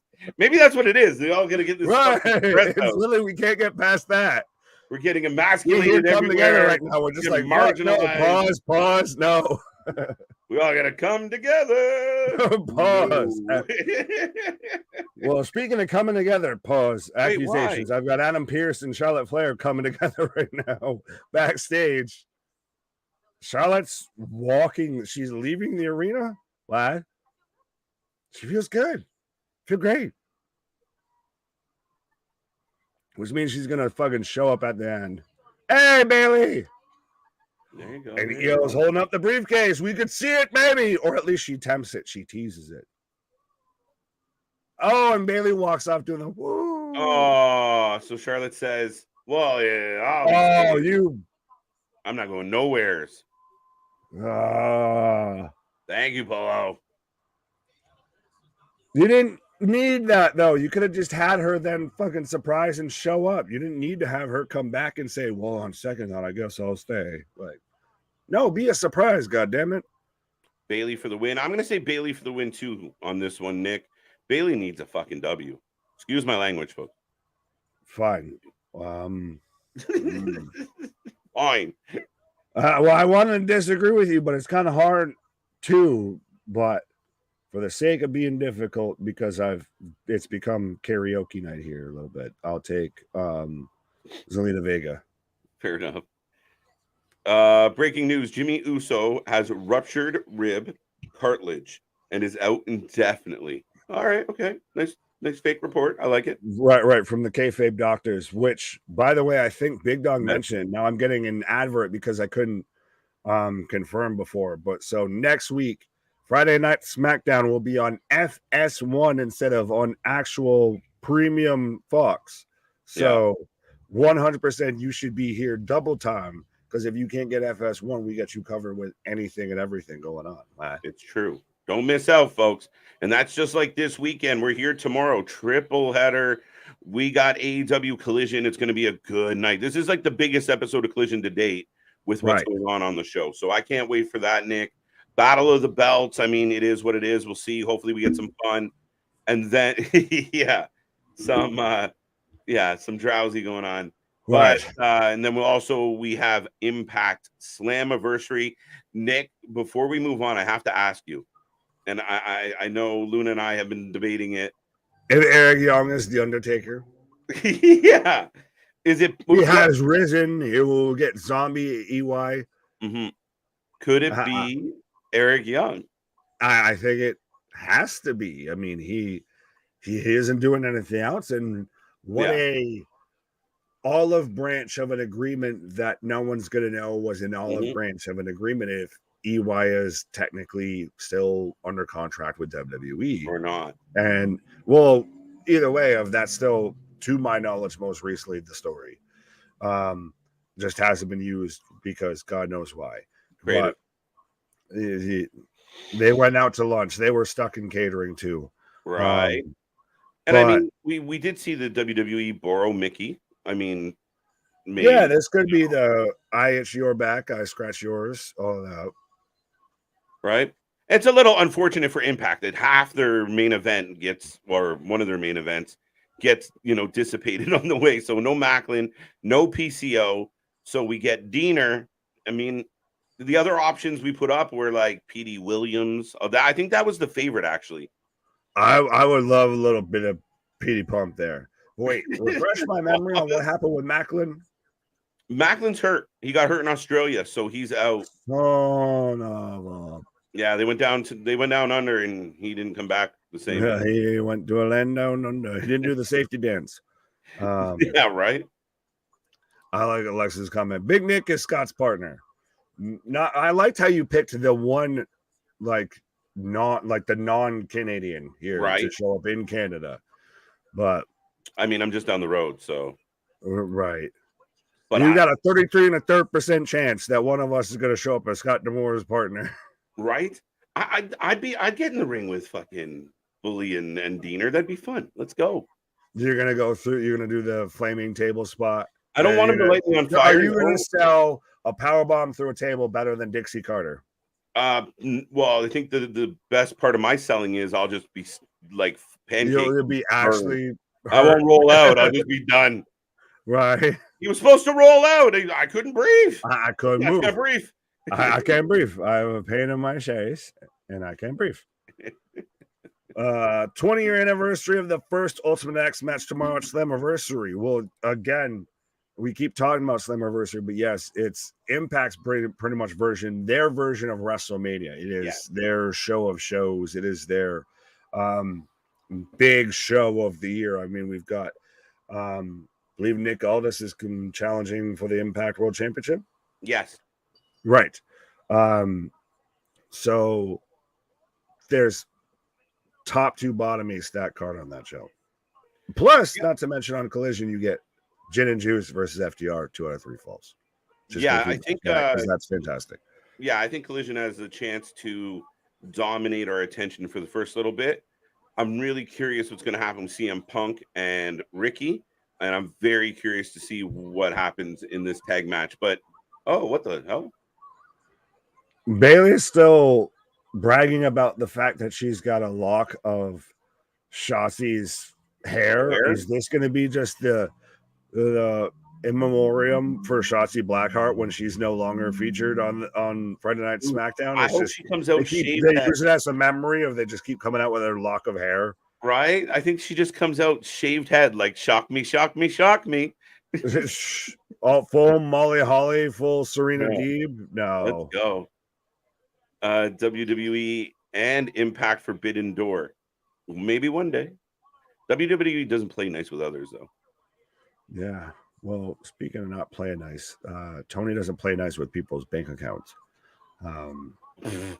Well, with All In a week from All Out, and we already know one's at least going to be a premium live event on Bleacher Report for a low price of $50, and you can get this nice, cool supposed bundle package that only cost you $100. A nice, cool $100 for both events. Mm-hmm. Yeah, package deals. So you get both for $80. No, I was, and they'll just go full fucking green, and they'll sell it as a package. You just pay $100 up front instead of 50 and 50. Yeah, right. I want to acknowledge Aaron here because that is such a beautiful joke, my friend. There's layers to this one. I appreciate Bailey the Barber Beefcake. Just encompass everything. Like we knocked out, we checked off a bunch of boxes with this one. Good job, Aaron. Touche. You get a tabernacle. Right. Even, I appreciate that. Roman is the champion of entertainment. Then I would like to challenge the tribal chief for the champion of entertainment. Right, let's go. Oh, we've got Bailey with the chacata, with the flippy floppy. Yeah, I don't care for this. I don't think that's a DQ. Sorry. It's a DQ. No one's using it as an act. Oh, yeah, that's a DQ now. Now she's whooping. That's a foreign object, ref. Like for me, dude, it was a cute one-time thing when she was in Puerto Rico. Yeah. I don't think making it a part of her ongoing story and gimmick is a great idea. Let it go. No, because that's a merchandising thing of now they're going to start. Now she comes with a slipper, chacletas and everything like that. I feel like as Bailey picks up the win, by the way. But yeah, well, WWE's at its highest merchandising sales point ever. Not during the Attitude Era, not during the Hulk Hogan, ever. She whipped her with Shotzi's hair. Okay. I whip my hair back and forth. I don't know what the hell I'm watching here. She's using it as an air guitar now. Getting awkward and uncomfortable. Oh, there's Shotzi, and see, she's got to sell that there was the one bit of hair cut off of her. Right? It's not a big piece there, Shots. Yeah. Some sort of control where their group name is Damage Control. So just maybe. Oh, she's gonna shave it. She's gonna shave her head. Oh, she's gonna shave her head in this video package. Holy. Or hair versus hair match. Oh, she's gonna lose that then, No, sweetheart. Don't do that. Just do it. Just get it over with. You know you're gonna lose if it's hair versus hair. Bayley ain't shaving her fucking head. There we go. Oh, she's now brought to you by Shotzi Escaped. Shotzi's just shaving her head right now. Shock me. What? Shit. I'm in control. I didn't mind what Shotzi just did. People are gonna foo-foo on that. That was all right. I didn't want to. It was a little awkward. I was okay with it. Little Sinead O'Connor. I'm down. Sigourney Weaver, you, bro. G.I. Jane, G.I. Shotzi. I like it. You haven't deterred me yet. Ding dong winner. Right. Ooh, so's. We got Jay coming out right now, and then we're talking about the trauma that he's gone through the past couple of weeks, comparing that to Shotzi just shaving her head live on Friday Night SmackDown. Mike's like, enough of this crazy woman. On to the Uso in his bad situation. Right. Poor Jay. What I'm saying. It felt like, maybe I shouldn't be watching this right now. Right. I was okay with that little segment. I know a lot of people are gonna. It was cringy, and it was the best. Like Shotzi had some, it wasn't just this scripted. I was okay with it. It had a little more edge. It wasn't so flat. It's one of those things you don't expect to see in WWE. Let's go. As Aaron saying, Shotzi the Chia. And then Ronan right there with you, though, of saying, holy sugar honey iced tea. Right. Forget ballsy badass. That is just ballsy what Shotzi is doing. Right. Sinister Shotzi. Let's go. Well, I've got Jey Uso came out and we cut right to a commercial break. Yes. But on Monday Night Raw, Brock Lesnar returned. So now it's just, instead of doing announcements, WWE just announces their part-time wrestlers will return. It's very valid. Tony won't come out and make an announcement or make an announcement about an announcement. Instead, you'll get Brock Lesnar. We don't know what he'll do. He might just come out there and tell you, get a life, kid, and then walk off. But he will return. How you doing? I'm okay. No, okay. We apologize. Heidi, how you doing? English. I apologize. Yeah. Oh, you American. Ricky win over Punk by interfering, possibly. Yes. Mm-hmm. But you're saying who interferes? That's I think Joe might. Yeah, that's what I was about to say. If there is interference in that match, it's Joe. I think we set up to a big match between Punk and Joe. I agree. I'm all for it. I mean, I think Ricky Starks is going to win this tournament. I've said it. I really believe it. Could you buy a heel Ricky Starks right now? Yes. Is it too much too fast? No, because A, he's talented. B, if he wants to turn on a dime, he'll be able to. And C, it's not like he's locked into anything like he's just been a bit of a floater for a while. This might actually give him a substantial reason to be a heel. That's probably the best point there, is that he's kind of just been out there in the mist, in the abyss. So this might give him something to latch onto. Yeah. It's not like he's coming out and giving these like heartfelt bait. Like he gave that big promo months ago when Hobbs clubbed him in the head. But since then, and he hasn't, I think he's free to go either way. But even if he doesn't turn heel, Punk could still help him win because he doesn't like Punk. Fair enough. Zach saying, I thought Bound for Glory was their WrestleMania. Somebody said that yesterday. It was when they were TNA. Yeah, Slammiversary is their big one. Yeah, I've always viewed it as Slammiversary. I get though what he's saying of when they were a bit of TNA. TNA was bound for glory because they could get that cool intro with Sting in the Rain and everything. Louis, so we're getting a video package. I need a toke break. We're getting a commercial. I was gonna say, granted, valid.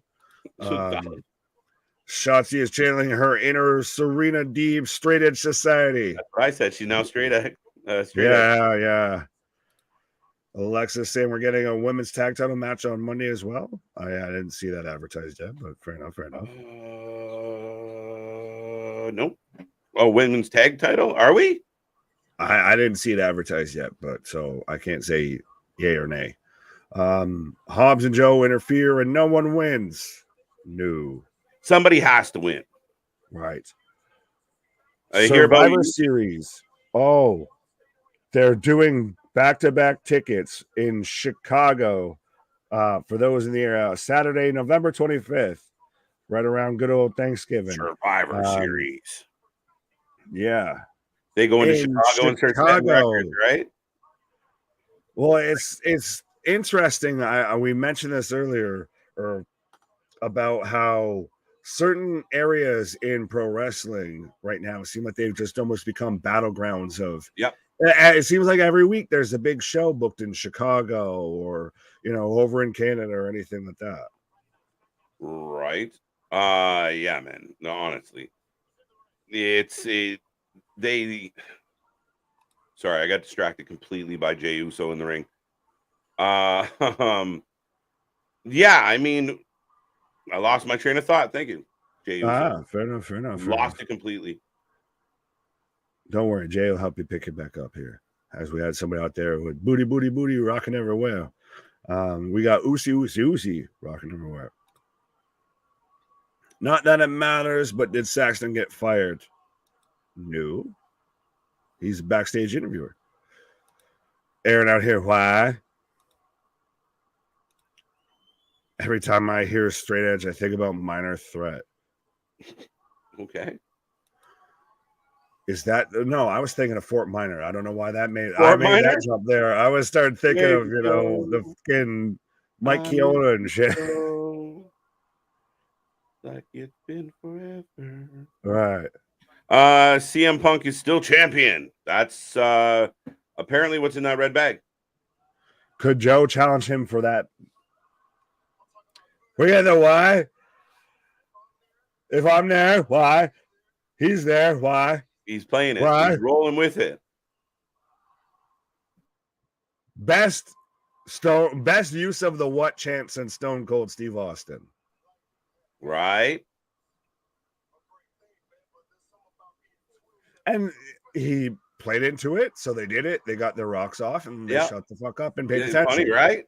Yeah. It's amazing how if you give them a little bit, they'll go with you. Right? And then he goes back into the cadence to give. Okay, it's our turn again. So, like you said. This story, and as much as people want to poo-poo the Bloodline story, all of that, has done nothing but significantly elevate Jey Uso's career, Sami Zayn's career. Mm-hmm. It's helped honestly elevate Cody in WWE. It's helped elevate KO. A lot of people.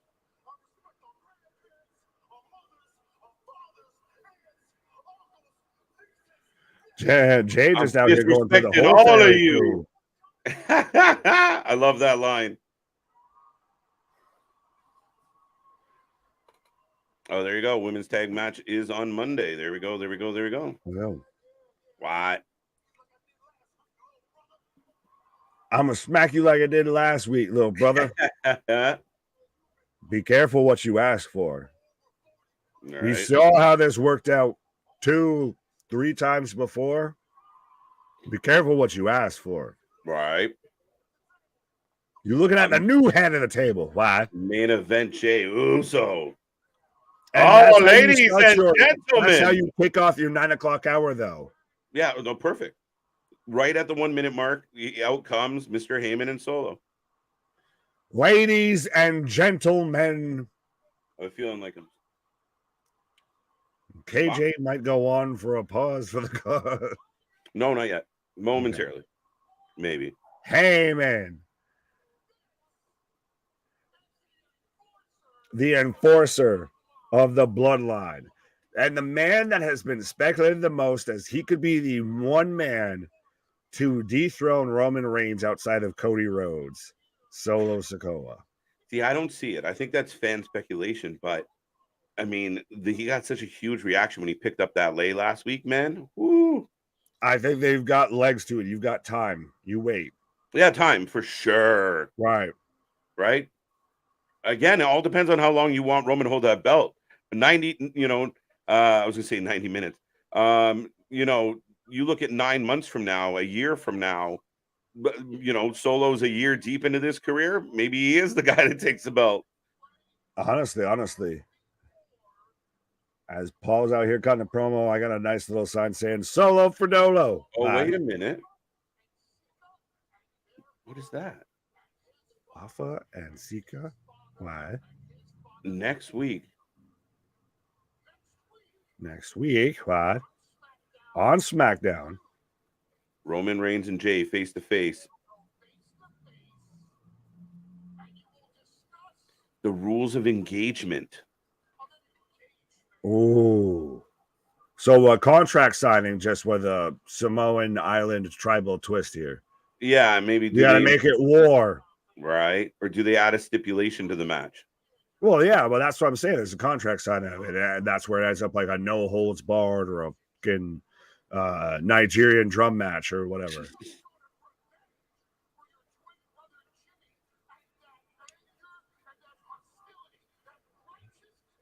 That righteous indignation. Wow. CM Punk has big bag. Yes. You're sounding more and more like a tribal chief every single day. Yeah. What's going on, Kayla? Welcome back. Good to see you. Wise man is talking. Solo, you're 100% right. He didn't even fucking move his lips. So Paul's still fucking with his head. Yeah, of course. This is a gaslighting exposition 101. Yeah. This is a masterclass in gaslighting. It's beautiful. It's a fucking mob movie. It's the Sopranos. It's the Samanos instead of the Sopranos. The Samanos. Shut the fuck up. This week on the Samanos. Right. It's the Usos instead of the Sopranos.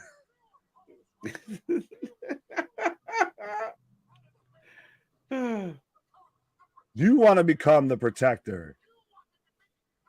You wanted to be. And Jay's even getting emotional. He's getting misty-eyed here. Jimmy!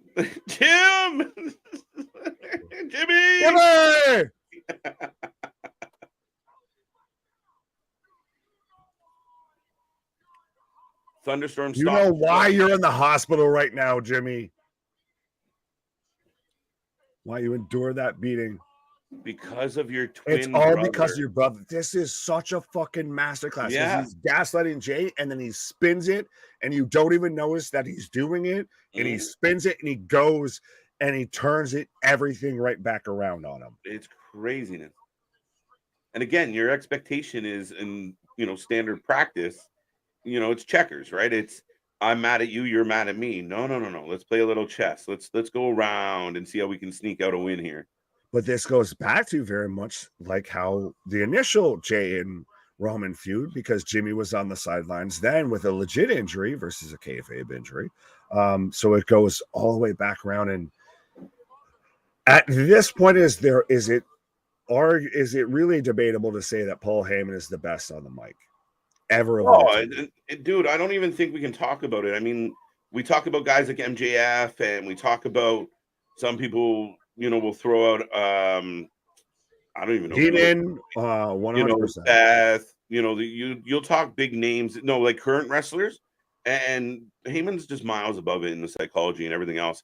He might be like the second coming of Heenan overall. I honestly, at this point, I would argue that he's above Heenan. He's above Corbin. Mm-hmm. He is the GOAT.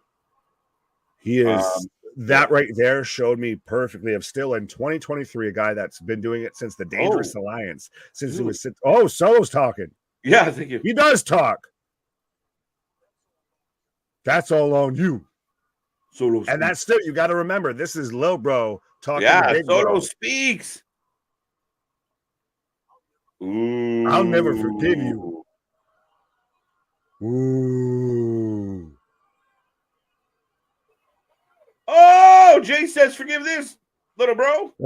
Say, eat this. So we got Jay and Solo throwing hands. Super kick. Oh, the wise man looking deep into the eyes of Jay right now. That Paul Heyman may or may or not have defecated his pants right there, just realizing I'm left alone in the ring with a man that I just proceeded to thoroughly piss off. Right. I'm the wise man. You don't hurt me. I'm the wise man. Heyman's undoing the suit too. Is he going to roll up the sleeves? Oh, but he keeps backing in the corner. Here comes Solo. Ding, right on cue. All right. Wow. Oh yeah, Cornette's good on the mic. He just, again, it's everything with Paul. It's the mic work, it's the presence, it's the facials, it's the ability to get others over in his own talent. It's amazing. I have never seen a human being that can turn chicken shit into chicken salad better than Paul Heyman. Oh yeah, like I mean it. Oh, super kick the ball and Heyman down. I think he got a little too close there for the super kick, but he just ate that and he just died. He's just a beached whale right now there. The walrus is down. He's even got the foot up in the air. Hold up. Damn me, Jey Uso. Main event babyface Jey Uso right now. And listen, for anybody that doesn't want to give this credit, listen to the sold out audience in the building. Listen to the chants. Listen to the energy. We don't get enough segments that elicit this type of energy in the building. I don't give a fuck how high you flip from. Like I said, I feel like it harkens back to that Attitude Era type style a bit. And so many people are just like, no, I've been hurt before, so I can't love again. Because right now we're getting a stare off of who can get to the steel chair first. Is Jey Uso about to light up Paul Heyman with a steel chair? Solo again. Oh, at least make an attempt to move, you fuck. Solo's like, I didn't like that. He just sat there and stood and just waited for the spot. But, yeah, a little bit. Like, are you going to hit me in the back now? Right. Today, hightail it. And I like how Paul's even pulling Solo in front of him like a fucking shield of like, please protect me. Yeah, he's damaged. He's scarred. I can't believe I was assaulted, accosted. Watch, Jay end up in jail now.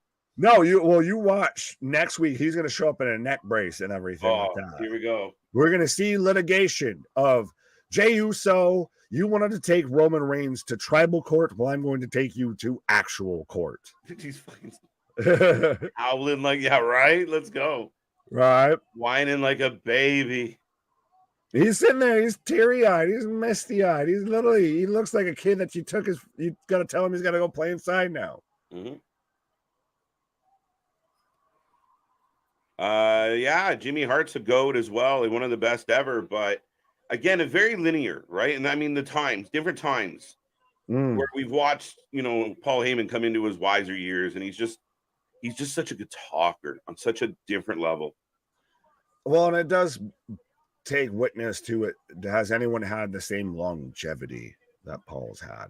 You know what? You give Paul credit because he found a way to survive, right? He'd be, some would argue, in very cockroach fashion. Well, I think that shows that a lot of people, they were great until a point. They were great in this way, but beyond that, Paul's been great every way. Michael Cole just went, will there be a cash-in? Is he trying to bait us into this main event? I've got A-Town coming right now. A-Town down.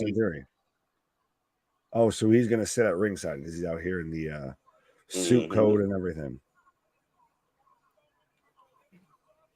Yeah, I found it funny that people and again, maybe it is just the attention span of the Twitter fans out there that all of a sudden, like the guy or girl has the belt for like 2 months, 3 months, 3.5 months, and then they all of a sudden start going like, I'm bored. Can we give the belt to someone else? How come there's no long-term storytelling? Like, wait, what? You can't have both. Right. And, Yeah. and I Seriously. feel like it's slowly starting to happen to Theory, right? Well, Theory has been underutilized and overshadowed 100% of. Mm-hmm.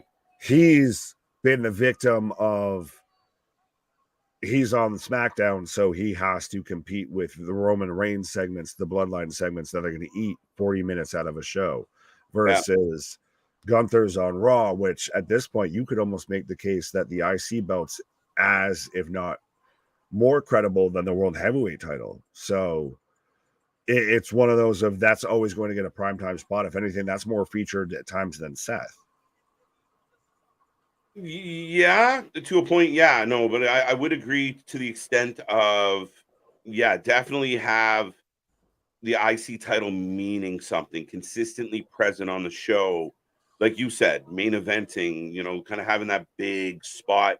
And yeah, kind of neck and neck with the, and again, you got to remember, like the old guys, like you listen to an old Macho Man, promo about the IC title. He wasn't talking about a secondary title. He was talking about he's got the world title.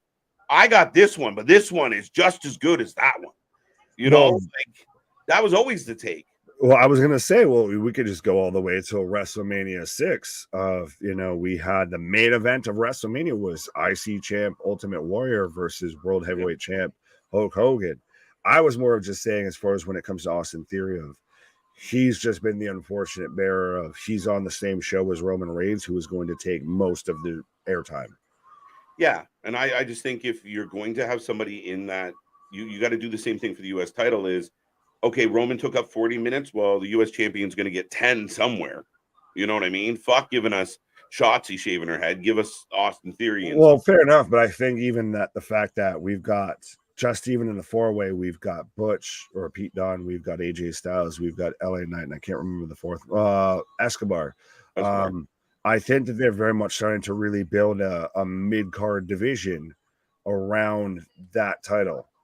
Yes, and that's only good for business, because if you want the fans to watch multiple segments and like, I wonder what's happening with these people today. I wonder what's happening with them today. Like, that helps your show, right? That was one of the claim to fames in the Attitude Era, was every segment had something. Whether you loved it or hated it, it had something. Oh, fair enough. Well, speaking of loving or hating something, Stan says, would you guys rather have a hair versus hair instead of Shotzi saving her head? No. In this circumstance, no. Just because, again, it was trying to show radical Shotzi in a new vibe, right? Shotzi's a punk rock chick. She can pull off a shaved head. Bailey cannot. Could you imagine bald Bailey? I don't want to picture bald Bailey. That sounds like the features of Nightmare Fuel. It's just bald Bailey, and then she's just got Cole still shaved in the back of her head. Oh, man. Folks, we are on a commercial break. We're rolling through SmackDown. I will remind you again, 420 and ice cream is important. But we are sticking around for AEW Rampage tonight. Going to be a fun one. We're back tomorrow for Battle of the Belts, Collision, and Slammiversary, all live. The Tag Stream Champions will be here for all of that. Wow. Make sure you like, make sure you subscribe. If you're new here, get in the chat. We are a channel for fans by fans. And again, we watch more live wrestling than anybody else. Nick, I'll be right back. Fair enough. KJ is going to take a pause for the cause. As Joe Black said, no way Reigns isn't the rest of the year dude elevated everyone involved in that storyline. Jay looks like a true main eventer, and Sammy and KO have meaning in, and Jimmy and Solo both benefit. 100%. Well, Joe, go back and check out we already did the half year awards. Yeah. Most channels ain't even doing a full year. We're doing a half year and a full year. But so we already did our full year awards. And I think the Bloodline pretty much cleaned house for a good chunk of that. So 100% go and check that out. I feel like we're very like-minded. But I've got Grayson Waller coming out right now. So you can give me your predictions in the chat of who you're taking for the first Fatal 4-Way to determine a number one contender match for the U.S. title. So a little AWS type style of we're going to have a 4-way qualifying match that leads into another 4-way qualifying match. It's a very world heavyweight title tournament, I should say. And then those two face each other to face then Austin Theory. But we've got AJ Styles, we've got Santos Escobar, we've got Butch, aka Pete Dunne, and we've got Grayson Waller. I'm torn between AJ Styles and between Grayson Waller. So we've got AJ. Dale's taking AJ. J-Boy says AJ. Aaron's saying let's go. I'm assuming you're going AJ just because you got the same initials. But then, all right, shit. Because as much as AJ Styles needs a win, needs a push, I could see him very much like a guy that's been off of TV for quite a while. Bobby Lashley being challengers for Roman past the Jey Uso, the Bloodline kind of infighting storyline, where everybody's reported that past this match at SummerSlam that Roman's going to be moving in a new directive, and everyone assumed it was going to be Bray Wyatt. What if it's Bobby Lashley? What if it's AJ Styles? What if we start to really diversify his challenges again? But so I'll take Grayson Waller for the win here, as he's already outside talking smack to Austin Theory and falls into him after a forearm from Pete Dunne. LWO for the win, AJ Escobar. Nick, you had the classic line in your half a year awards when you said Regency bias. I don't believe I said Regency bias. I may have, if the vitamins had me end up saying that, then I guess Matthew with Botchamania, you know how to find us, but I was trying to say recency bias. So if I screwed up, then you can have that. That even what I'm mad at. DJ saying I got Hook. I am watching the ring roast of Jim Cornette right now. David, why? What are you watching? Oh, I got a misstep up on Zaguri from Butch. We got Pete Dunne and AJ Styles. Santos threw himself over the top rope. Not quite. Waller for the win. Fair enough. I've now. So Waller just trips up AJ and Butch, who were locked in, fighting out for a backslide, and then just rolls both of them up. That's the thing, is I think Waller's playing this little chicken shit heel gimmick so much.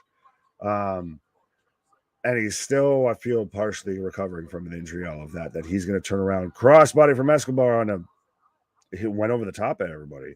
But Waller's going to just get a sneaky win. Please don't do your terrible roll out of the ring, roll back into the ring, clothesline finisher. Just someone needs to tell him, stop doing that. But I think Waller gets a sneaky win here. Are we still doing AW Rampage after this? Yes. Is it a day that ends in Y? Is it a wrestling show? Then yes, we are here covering it. Granted, at times we do have to draw the line of, like someone was mentioned about with the G1 kicking off tonight / tomorrow at 4 a.m. We've done the New Japan shows before. Oh, the alley-oop onto the back of the legs on Escobar over AJ Styles. But, we're only human, but we still try and be here covering as much as we can. And even then still, we're at least up to date on everything. Pay like heck. Why does AW have time limits? I don't think they actually do. And I think it's their way to sell you on, that's how they can get out of a match ending in a draw, like with, I believe it was Omega and Danielson, to where they can have the match end in a draw and no one really comes out, quote unquote, looking weak out of it, because it just ends in a draw. And it adds to that anticipation because you get that countdown of you know that this is going to go for X amount of time. It's almost like how they tried records and everything for a hot minute and then just kind of abandoned that. But I am in commercial break right now, folks. So 100% how y'all doing? Butch for the win, says Richard. Sonic saying thank you. No, thank you. And thank you to everybody out there. Whether they've been here for a hot minute or been here for a long time, whether you're too nervous, too shy to say hi, I appreciate you. When is Vince McMahon's birthday? Because WWE needs to do a roast segment on him. And then do they just get Future Endeavored right afterwards? Because this is a human being that gets upset if you sneeze beside him. You think he's going to sit there and unless he's strictly curated, who's going to roast him? I mean, it would be amazing. Maybe that's what we'll have to do on the channel here at some point. Maybe that'll be a content idea. We'll just start doing the roasts of professional wrestling personalities, wrestlers, company owners, because I feel like we need to start off, if we're going to do that, we need to start off with Vince. But I would love to see that. Granted, I know Jeffrey Ross will probably be the master of ceremonies because he shows up at anything called a roast. Vince's birthday is 8/24. KJ, I don't know exactly when your birthday is, but I know it's around August. Do you have the same birthday as Vince? Botch crossbody by Santos, must be an off night. I think he just kind of overshot himself. Yeah, it was mid-August, says David. Probably Pritchard, and only Pritchard would get to be a part of it. It would be Pritchard, Steph, probably Hunter, maybe Sean. Shane would have to watch from the outside. Shane's like the fucking Eric Trump of the situation. It would be very a selective group. Like Michael Hayes would be the fucking MC of WWE roast if they started doing that, because fuck knows what else he does, but he just manages to show up and have eccentric outfits. Is Karen going to come out to distract AJ? That's a possibility as well. I like that they're building a division around these. Speaking of building, why? Building a division. Well, I wasn't going to mention the division. There's no division between you or I, but I was going to. We're building our own division. Well, we are building our own division. We're building our own table, motherfucker. Right. Hi, guys. Hi. How you doing? Hi.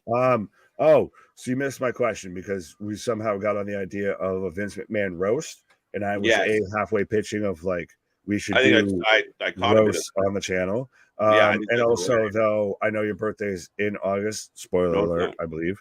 Oh, it's not? I thought it was close. Technically, if you went back to our archives, people could find it, but it's July. I'm a bad friend. I'm a month before Vince, almost to the day. Oh, so yours is like close. Yeah, like next weekend. Oh, well, what the fuck? I thought yours was in August for some reason. Like I said, I'm a bad friend. I need to go away now. Not this weekend. Next weekend. Like I said, I'm a bad friend. I need to go away. August 26th. Yeah, no. I'm no. Probably Pritchard, and only Pritchard to get part of the birthday party. Right now I got the Fatal 4-Way going on, and AJ's giving it to Waller, by the way. Dias for the roses. Vince McMahon would be Triple H, Shane, Stephanie, Pritchard, Briscoe, Taker, Hayes, Bucky, Beaver. But I don't think Hayes is funny. I think Nick mentioned Hayes earlier, but I don't think he's a funny guy. I think Jerry the King would be funny. Happy birthday to Double J. There you go. All right, Santos is in the ring. Chopping Peter Dunne. Freebirds! Yep. Maybe Cena. Yeah, I wonder how funny Cena could be. The Rock might be funnier. Austin would be probably funny. Taker might surprise us. Anyone who roasts Vince will be on AEW the following week, right? Removed from the Hall of Fame. Oh. AJ Styles will roll up, gets a 2 count. It was a bit of an awkward spot, and the dropkick came in on Pete Dunne for no reason. Wikipedia said 8:24. All right, we're going with 8:24. What does my Wikipedia say, Steve? Got Santos for the win. Interesting. I'm gonna go Waller. Do you guys think will be? Who do you guys think will replace Dave, we did touch on this. My front runner, and I believe Nick's is as well, is going to be Eddie Kingston. Already kind of had a built-in storyline, so I was a little surprised at how hard they pushed Mark when they should have pushed Mark previously. But we're setting up for, I don't know what the, oh wait, Santos emerges. And it's a sunset flip triple power bomb, according to Michael. Fair enough. I don't know if it was really a triple power bomb, but we'll take it. Everybody down. I never said he was funny. Yes, Jerry, if he is healthy. I know that's Nick. I'm like, wait a minute. Fair enough. Bully Ray, I mean, he might roast too hard though. He might toast a couple marshmallows, if you know what I mean. Santos! Big knees in the corner on AJ. Big knees on Pete. And big knees on Waller. Wally up in the air. Oh! AJ and Pete done for the rescue. Vince actually came out for his birthday after SummerSlam 2003. It was awesome. Yeah. My head instantly went to the last time we saw Vince doing his farewell tour. KO needs 3 belts. Why? Why 3? You know, he has 2. What third belt should KO get? I'm curious. What do you think, J-Boy? Who wins, Kenny Omega or Vikingo tomorrow night in Triple Mania? I don't know. It's hard to bet against Kenny nowadays. I'll say Vikingo. He's got home field advantage. Butch gets rid of AJ. Superman punch on Escobar out of the sky. Saved by Waller. Saved by Waller. Match is picking up. AJ Styles for the win. Fair enough. Happy birthday, KJ. Remember to vitamin wisely. Absolutely. Yeah, no, it's gonna be fun. It's not yet. We're getting there. I do appreciate the super chat though. I'll take that any day of the week. But thank you so much, big dog. And we'll see if we're live or not on my birthday, actually. We'll definitely be live the day before, and Death Before Dishonor is on the Friday. So last year we got to do Ring of Honor on my birthday. This year, not much going on the particular Sunday. Up goes. Oh, AJ back. Phenomenal forearm. Escobar rolls out.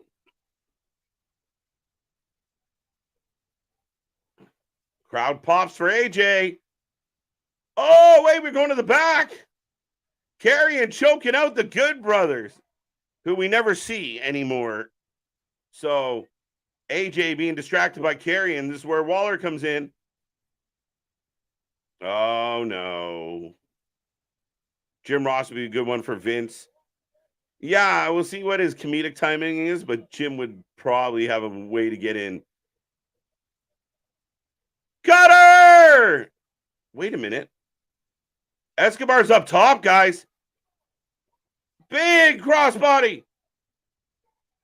Santos Escobar with the win. Ah, who saw that coming?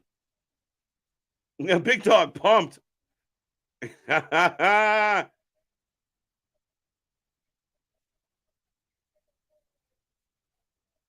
Escobar will take on the winner of next week's Fatal 4-Way. Interesting. Props to Escobar. There you go. Anyone predict Escobar? Well, Big Dog and Larry might have. Junior would be dry humor and LOL win for the LWO. All right. We're going back into commercial break, folks.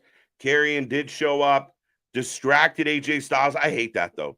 Like, hit your move, and then as you're getting the 3 count, look up at the screen, be like, what's going on?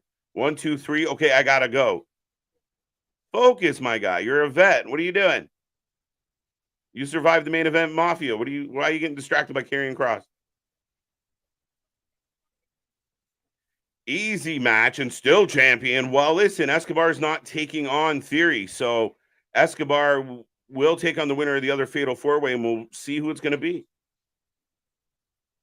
That's crazy. I'll give you points on that one for sure. Santos wins. Yahoo! What did I say? Karrion Kross distraction. Bonkers on it. It happened. Sure did. Theory, super cringy. Why? I thought he was okay. I think he's okay. I mean, he's still Theory. I don't know. What makes you feel cringy about him? Gonna lose. Yeah. Is it weird, though? You really want to build this guy up as a babyface if it is LA Knight going the other way? Then what do? Like, you're going against a semi-babyface, pretty babyface in Santos. So we're going to get a babyface match if that's the case. Or does, LA defunct back into that I'm kind of a heel right now role? It'll be interesting. LA Knight has to win now. He wins his fatal four-way, beats Escobar, LA versus Theory at SummerSlam. Works for me. Works for me. I got no issue with that. So next week, fatal four-way is Ollie, Ray, Knight, and Sheamus. Are you making that up? I haven't heard that announcement yet. 1-on-1. Anyone going to tell me Kross taking out the Good Brothers alone, please? Yeah, I mean, I guess, Big Luke Gallows and Machine Gun are just pushovers. Karrion decimated them. Didn't even break a sweat, Larry. Yeah, I got a little bit of an issue with that. I mean, give him a chair at least.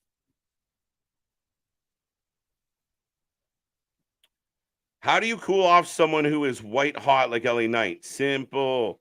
Keep him off TV and regulate him to dark segments and with Skid Row. You are definitely flirting with that, JV. Have they got there yet? No. But no thanks to them. You're not wrong. The fact that LA Knight is literally doing this himself and he's going against the booking. Like, he's going against the grain. They keep sending him out there, go piss people off. He comes walking out. They go nuts. They chant his name. They do the LA Knight with him. They give us Yaz. I don't know what more they need to see to go, you know what? All right, fine. They are running the risk of cooling him right off. I don't know if we've got there yet. I don't feel like we have, but you're getting close, my friend. I can't believe AJ Styles is still stuck in a feud with Karrion Kross. It's been so sporadic, Jobs, and it's been an interesting build for all this. I don't know. It's not exactly tickling the fancy. I'm not like, oh man, I can't wait for these two to get in at SummerSlam. I mean, even stylistically, I don't know if I care for it.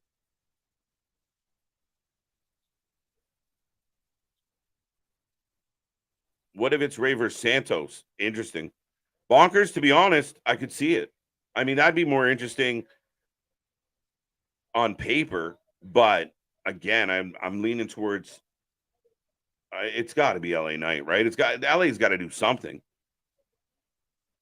Grayson for the win, not tonight. We're back to the Good Brothers. Mishin apparently not feeling very good either. She may have lost her top. Happens in a fight sometimes, guys.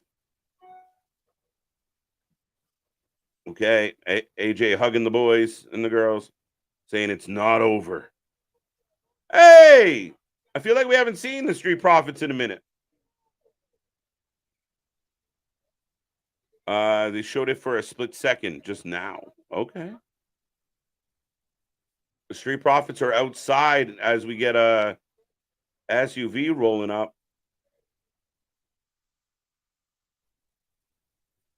Bobby Lashley is in the building. Bobby Lashley, after all the talking we did about Bobby Lashley, he rolls up in a big old SUV and gets greeted by the Street Profits. This is very interesting. Let's fucking go. Let's fucking go.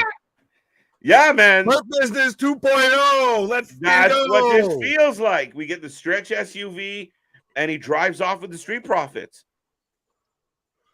So, yes. Dude, all the talking, all the questions we had, even earlier tonight about Bobby. There he is. Baby! Right.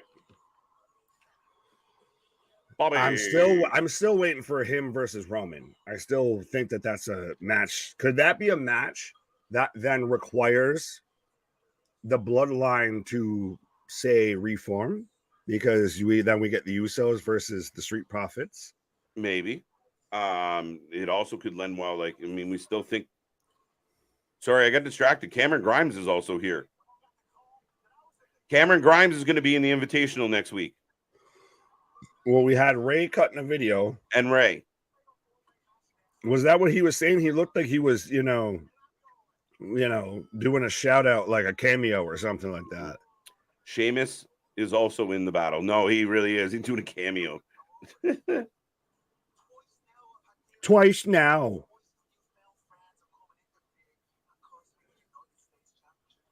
Hurt Business is back. It looks like we're getting something.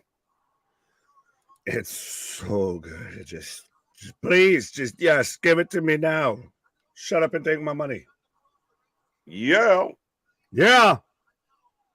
Man, we were literally talking about him tonight. Like, they better have a plan for him. Creative has nothing for him. What are they going to do with him? And LA Knight is here. We've talked about it a while ago. About you add MVP and Omos, and then you got a nice little heel faction here. But yes, we've got. Let me talk to you. And you know what? This could be a case of like, what if, Bobby tries to recruit the Street Profits, but maybe one of them isn't so keen on the idea, and you're only getting Fords perhaps. But I like them together. I'm just saying. I don't want to split, but there is no split in the crowd reaction right now for LA Knight, as everybody's just You've even got signs, everything. Yeah, let's talk to me. Talk to me. Let me talk to you. Do you prefer? So, what do you want to talk about, or so let me talk to you? So let me talk to you. Fair enough. It's more. It's to the point. Cody's too passive aggressive. So what do you want to talk about? It's like getting an argument with wifey. Like, what are you doing? I was halfway taking a dig here at Kevin Nash of everybody who on the internet wants to use my name. Yeah. Right. I'm the best decision this company's ever made. Yeah. He really has done, and I know Nash compared him to The Rock, but he's really done what Austin did with the what chant, just with Yeah. He's done Daniel Bryan with the yes chant. Mm-hmm. So he's going to be the fourth one. So this is a babyface ass promo. Yeah. Yeah, the megastar. You can call me the GOAT. Yeah. Right. Drink a beer. Have another beer. What? I had one tequila. What? Right. 2 tequila. What? You share that like button. What? Hit that subscribe button. What? Hit join. Why? Be a friend. Tell a friend. Why? Right. Yeah. What? Why? Look at this guy, and I mean, I don't care what he's a mimic of. I mean, again, he gives the crowd a reason to stand up and play along, and that gets you over 100% of the time. Yes, so we're getting LA Knight versus Cameron Grimes versus Sheamus versus Ronald Mysterious next week on FS1. Spoiler alert for Rey the Mysterio, second Fatal 4-Way. Why? Rey Mysterio sneaks out this win and takes on Escobar. I halfway thought that could be a possibility. It's going to be a passing of the torch fucking match, and just no. Somebody said it in the chat. I don't like it. No. But I looked at it and I was like, ooh, I can feel that happening. You can have that. That is what I'm mad at. Yeah, it will be definitely cause for anger. Right. But we're in the main event. Bianca Belair coming out right now. I feel like we're getting to this main event a little early. Well, we only got 19 minutes left here, so for WWE, I feel like that's early. Yeah, but we're still gonna have a Commercial. commercial break. We've still got to have Oscar's entrance, and then we're still gonna have the interference from Charlotte and the aftermath of that. So they'll stretch this out. Louis. Oh, damn it. Did I miss Bobby? You missed Bobby. Yeah. Yeah. I like you, man. He showed up in the suit, Nick. Showed up in a limo, Nick. Well, it's so funny because what comes around is all around here, Bobby, I guess. Because he really developed that kind of character when he was in Impact with Kenny King and MVP. And then he just brought that over to WWE, which then made the Hurt Business, which became a fan favorite and then just dissipated out of nowhere. And now that we're going back to that, that's best Bobby, and especially with the Hurt Business involved, if they are involved, then it's the Hurt Business on another level. Because they're behind the Street Profits. If you replace Shelton and Cedric, no offense to them, but if you replace them with the Street Profits, it is more viable, it is more youthful, it's more energized, it's more relevant on a WWE fan scale. So it's a good move for business. And they're, Well, that's why I was saying it would be, to me, a viable 1A to 1B with the Bloodline if you still could rally the Usos back together and everything. If you had the Usos versus Street Profits, Bobby versus Roman, and shit, for fuck's sake, give me Solo versus Omos just because they're the left. I would believe in, and I think that's 3 draw matches right there. Yeah, it could work. It really, this is very nice. We said the creative was having, troubles with Bobby. Well, apparently they solved them. So let's see what they can do with this. We're excited. Well, 100%. Does that go back to a bit like what Hunter was saying with like Drew, if they were sitting back there and just laughing at the dirt sheets of saying, oh, well, he's unhappy with this and that and everything, because that's just the narrative they got fed. What if this was the plan for Bobby all along? And that's why we pulled him back a little bit. We let him reset. We let him recalibrate and everything. And then we wait for the perfect opportunity. Yep. Versus, go ahead. And you present him again. You haven't seen him in a while. We're all talking about it. Just pulls up, picks up the Street Profits, drives off, and leaves everyone going, well, what does that mean? What are they going to do here? I like it. I think it's perfect. Right. Create intrigue. Facts. Then Medusa comes out on her monster truck and crushes the ring. Bye. Wait, where? Why? What? No, she dropped the title into a trash bin. That's what she did. Oh, fair enough. Ryder, Sandow, Miro, and Cesaro all got over in WWE Wishes, and look what happened to them. Yes. Again, I think we're looking in the rear view though on this one. And you hope now that they have something here with LA Knight that they will work with. But yes, they have a track record of, we weren't pushing you, so we're not going to push you. They just kind of got forgotten and everything. Well, because JV's saying, why not add Cruz? Of speaking of people who got forgotten to the new Hurt Business with Lashley MVP and the Street Profits. I'm okay with that.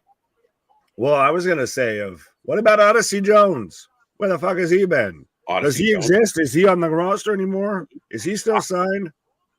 Apparently. Did they swap him for Brian Pillman Jr.? Listen, I know a lot of talk about him being in the Performance Center, and they would be wise to sign him. NXT. See what he can do. But I got advertisements for next week, and now we've got Asuka coming out right now. Belair wins by DQ, wins match, loses title, progress heel turn. Fair enough. Nah. I like the idea of Belair being part of the Hurt Business as well. I saw a couple of people mention that. I'd be okay with it. It'd probably help her. If MVP was coming out and doing the talking for Belair, I think it would help her. Touche. I mean, she doesn't fully need someone. She's not fully Brock Lesnar-ish when you started off of. She needs someone to completely talk for her.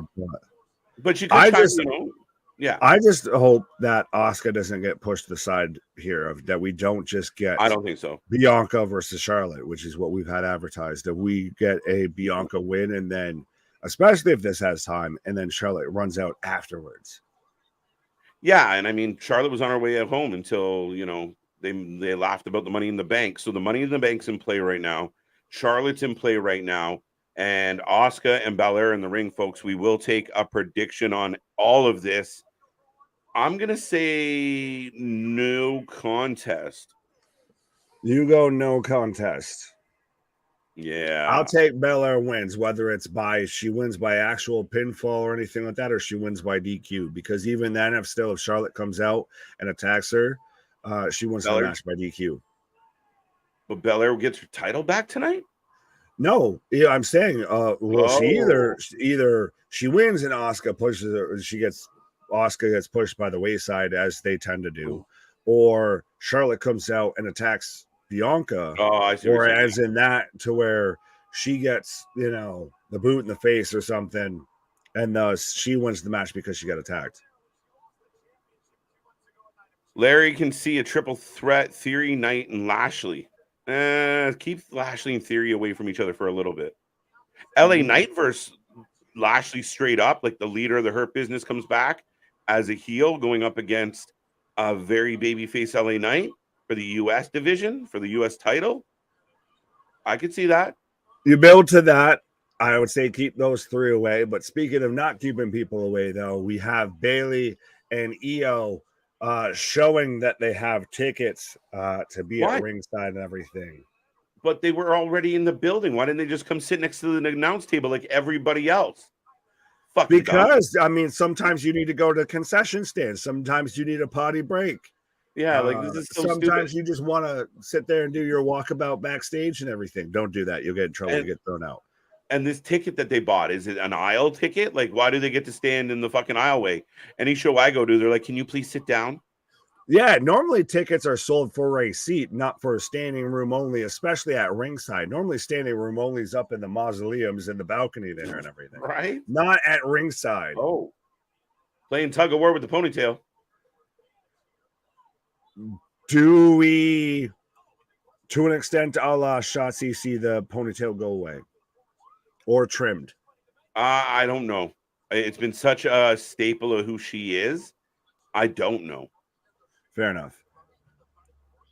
I mean, it wouldn't bother me. Or like, you know, remember a while there she was rolling it up, so it wasn't so prevalent. There was also the point to where literally how loose it started to get and everything was how they were selling that, you know, the unraveling. Yeah, that she's heel turning. Yeah. No, we got both women down off a shoulder tackle, right? And Bayley and Io loving the show. It's so weird, dude. For all the times that we got like Bayley and we got random people just go sit at ringside, that these two would buy a ticket to stand by the guardrail. Like, come on, like writers, the NXT seats of how you would have like the same fucking four people. Oh, and Charlotte also has a ticket. I guess the show wasn't sold out after all, liars. Talk about, you're publicly papering your own ticket here. Do they count towards attendance? I hope they don't, because they work for the goddamn company here. Right, 11,003 here tonight. And 3, yeah. Make sure you add the 3. Bayley doesn't need a ticket. Yeah, listen, I know we're being particular on a very minute fact, but I mean, come on. Let's just make it make sense, guys. No, everyone gets a ticket. You get a ticket, and you get a ticket. Hey, where's my ticket, damn it? Right. When did professional wrestling turn into Willy Wonka's, golden ticket of you get to you get to stand in the aisleway by ringside, and you get to stand in the aisleway by ringside? Yeah, excuse me, where are your chairs? I've got a fancy ticket. Yeah, like I don't get it. I really don't get it. But folks, we are heading into the final 10 minutes. I will remind everybody who's listening right now, we will continue our coverage. We'll go into our SmackDown post show, coinciding with AEW Rampage on the eve of Slammiversary, on the eve of another Collision, and on an eve of Battle of the Belts. We'll be here live for all of it. I was going to say on the eve of eves of eves. Sorry. No, you're fine. I didn't know if I popped you or you had a ball. A bit of both. A little bit of column A and a little bit of column B. Right. Yeah, we're gonna have a blowout. Everyone jumps in and gets the match thrown out. Yeah. Yes. No contest. That could be what you predicted there. We get a no contest, and then we get a triple threat. I wonder if it'd be interesting if it goes from no contest to a triple threat. Now, is there any way that Io or I wouldn't say or Becky interject themselves into the situation enough that it would be like Bayley in the fatal 4-way and Io standing outside with the briefcase still? So it's a fatal 4-way at SummerSlam. Too much? Too much. Too much? Too much. Too much. Too much. Too much. I think Bayley works as the gaslighter, see, well, we could cash in tonight. Of no disrespect to EO as far as cutting a promo or seeming menacingly or anything like that, but Bayley has that annoying attribute that she can sit there and just gaslight of, well, whoever wins tonight, they might get cashed in on. Right. But I like it. Like, I mean, the women's belt, the women's Money in the Bank has been cashed in fairly quickly, 9 times out of 10. So to actually have them hold on to it and tease, like she went to cash it in last week, got botched. Next week, we'll see what happens. Like, I mean, making it an ongoing, like, is tonight the night? It's not bad.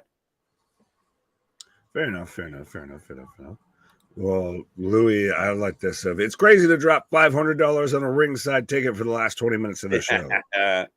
Well, you know what's not crazy? If you drop a little bit of the super chat, drop a little bit of the store, drop a little bit of $500. Do nothing but sit there and help us out. Keep us doing what we're doing. I mean, if someone drops $500, Christ, you'll be a member for life. Why? I'm gonna cry a little. Literally and figuratively. I'll send you a t-shirt. I think by then they'll have bought all of the t-shirts. Right. Maybe 2. Oh, big moonsault. Women ever failed catching, about time they did. Now that is also a possibility. Like, could Bayley be the cause? Like, Io goes to cash in, Bayley fucks it up, or purposely gives her, Could Io get screwed by Bayley? How dare you think you're going to win the belt? I'm the leader, and that could happen. You set that feud up instantly right then. 100%. Let's go on a dime. Right. Up to the top. Hudson, what up? Hi there, guys. Is this the last one? Yeah, well, in the last 6-7 minutes, it tends to be. Street business is Aaron. Street business. Tickets. We don't need no sticking tickets. Larry, what up? Right. The person at the ticket booth is like, don't you work here? Right. At least Charlotte found a chair. She just sitting next to some dude. Yeah, Charlotte got a seat. Now, does she nurse a beer like John Cena did at WrestleMania before? Or does she just have to, at least she doesn't have to stand in the aisleway like Bayley and Io, because see, they got 2 tickets instead of 1. They could find a chair, not 2 chairs. No, there you go. Oh, going to the arm bar. Oh, other arm. You get a ticket and you get a ticket. We all get a ticket. Imagine being the 2 guys sitting front row and Charlotte's like, I'm going to sit here. You're like, okay. I guess so. Thank God I wore my good t-shirt. Right. All they're thinking right now is don't fart. Don't fart. That chili dog was a terrible idea. Right. That I wish. How I wish I didn't eat that fish. Women are battling through here. Oh, 2 count. Yes, Rocco, I did see that. Damn it, I have to peel. Tell me what happens. There's this thing to where you can just come back and watch us. Just listen. Am I supposed to call you? Like, am I supposed to let you know when the show is done and be like, hey, this happened? I might not always advise this, but take us with you. Right. Yeah, pause. Right. Nick, you saying 2 dimes is now 2 chairs? Why? When did I say 2 dimes even? Why?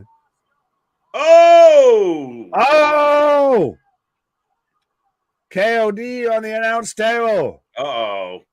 Bailey here's and where we're Io. gonna get the shenanigans. Oh, Charlotte. Damage Control's already hopped the guardrail, and Charlotte's hopped it as well. It's legit filming it like an 80s action movie, like Wonder Woman kicking into gear here. The Right. camera angle and how she jogged it out. Io, sick of her shit. Oh, I got this. And then the turnbuckle post.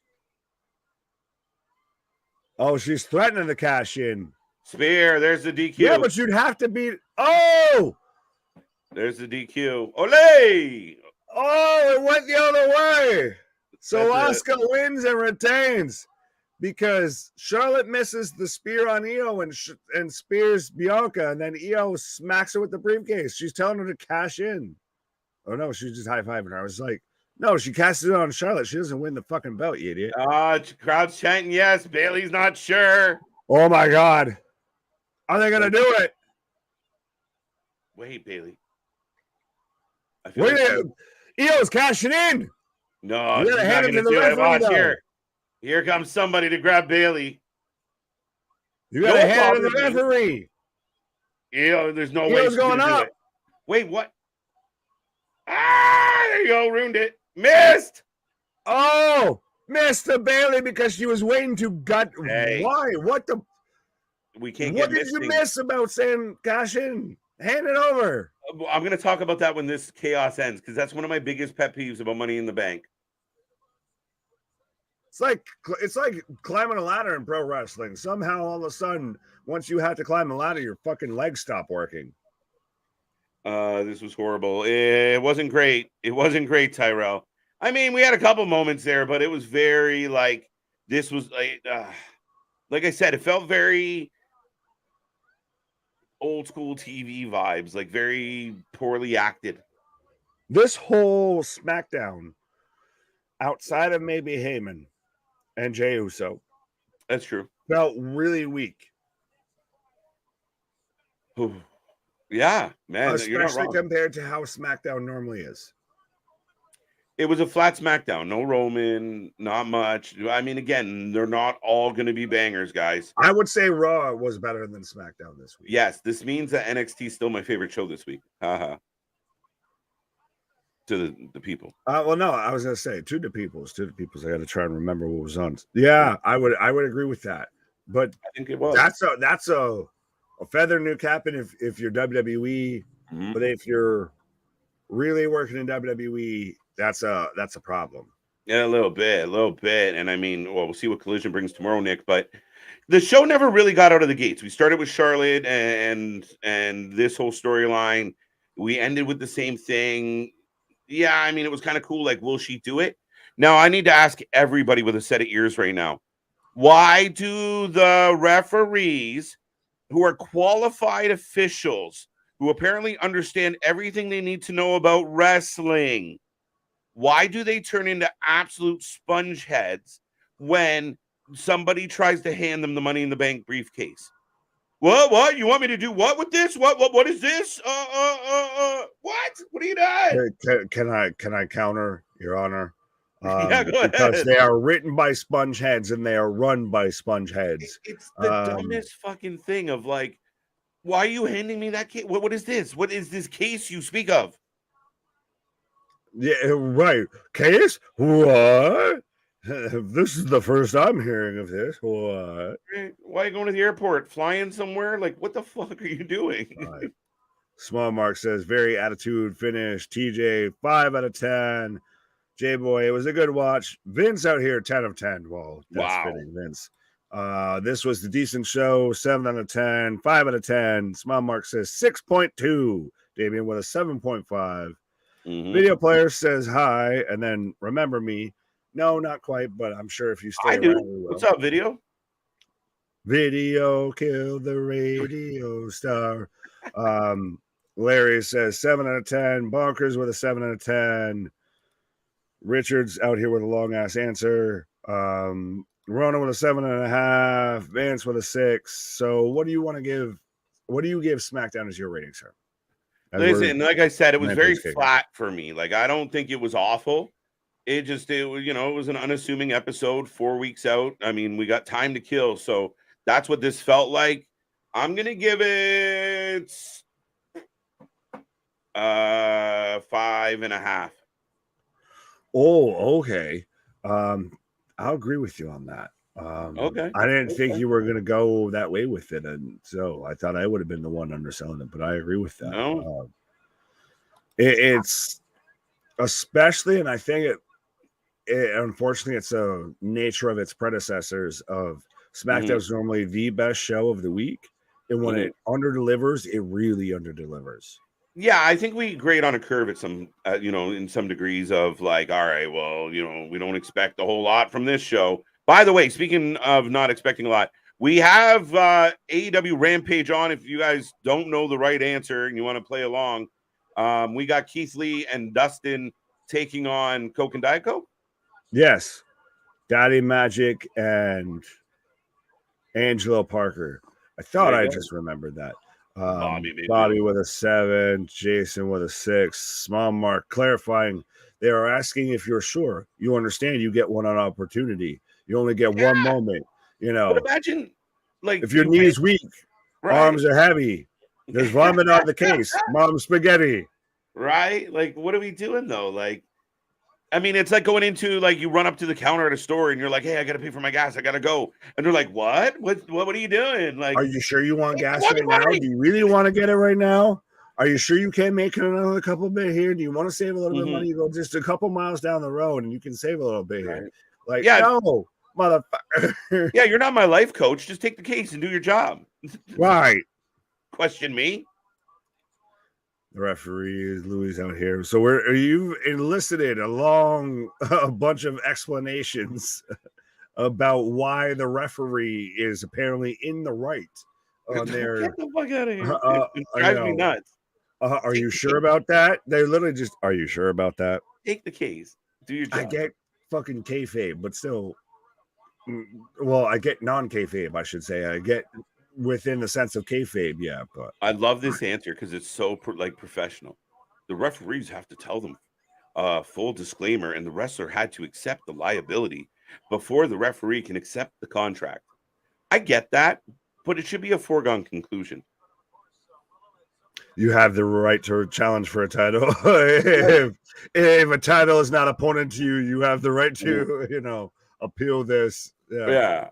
Do we have to read them your money in the bank fucking Miranda rights before they can cash in here? The ref goes in her pocket, pulls out a piece of paper and a pen. She got to read the disclaimer. And right. Is that your final answer? Right. Yeah. Would you like to phone a friend? Mm-hmm. That's what it should be. I want the audience on if you should cash in or not. Yeah. I want to cash in. They say no. Right. The ref can go, are you sure? And they go, yes. And that's it. But it's like this 30-second back. I want to do it. Do you understand? If you do it now, you'll never get it back. Yes, I understand. Are you sure? Like, do we really want to, like, holy shit, you're like an automated service. Get off and just take the case. Right. But we do have Keith Lee and 2.0, or Keith Lee and Dustin versus 2.0. I'm trying to remember. Keith Lee and Dustin's tag team name there that they Swerve and our Dusty. Wait, I added Swerve. Naturally Limitless. There we go. Naturally Limitless. All right. Yeah, because every AW tag team has to have a catchy name, even if they don't win shit. Or stay together for a week. Right. Stormy Nights in PA, says Joe Johnson. Lee and Rhodes. Not Stormy Daniels, just Stormy Nights. My bad. What? That's her cousin. My bad. Have to give them the fine print, man. Can't just let them do things all loca. Yeah, I'm really impressed that people came back at me with like, well, you see, KJ, I like it. I'm not mad at all. Well, that's what we love is well, now you see here in Article A7B, right? They have to fully read out and make sure that they are fully aware. They have to get a verbal commitment from the competitor. They got to initial twice and sign here. Right. Oh. It's like the fucking Wonka contract again, to where it gets to like this. You can't even distinguish if it's print or not at the bottom. Mm-hmm. I like the follow up from Louis. It was sarcasm. I was like, fair enough, man. We get it. That's what we do. That's what we are. Man. It was funny though. Made me laugh because it was like, this is very, To the point. Okay, my bad. But We yeah, literally, that's what I'm we glad. do. That's why you I, fit in. You I, could. I didn't get the tongue in cheek off the text. Pause. What you heard right there is KJ saying he wants some tongue in cheek. What? Anyway, moving on. Keith Lee and Rose win. I don't care who wins this There's match. no sell. Yep. I mean, shit. Is that your final answer about the tongue in cheek? Yes. Yes. Mm-hmm. I have to read the fine print.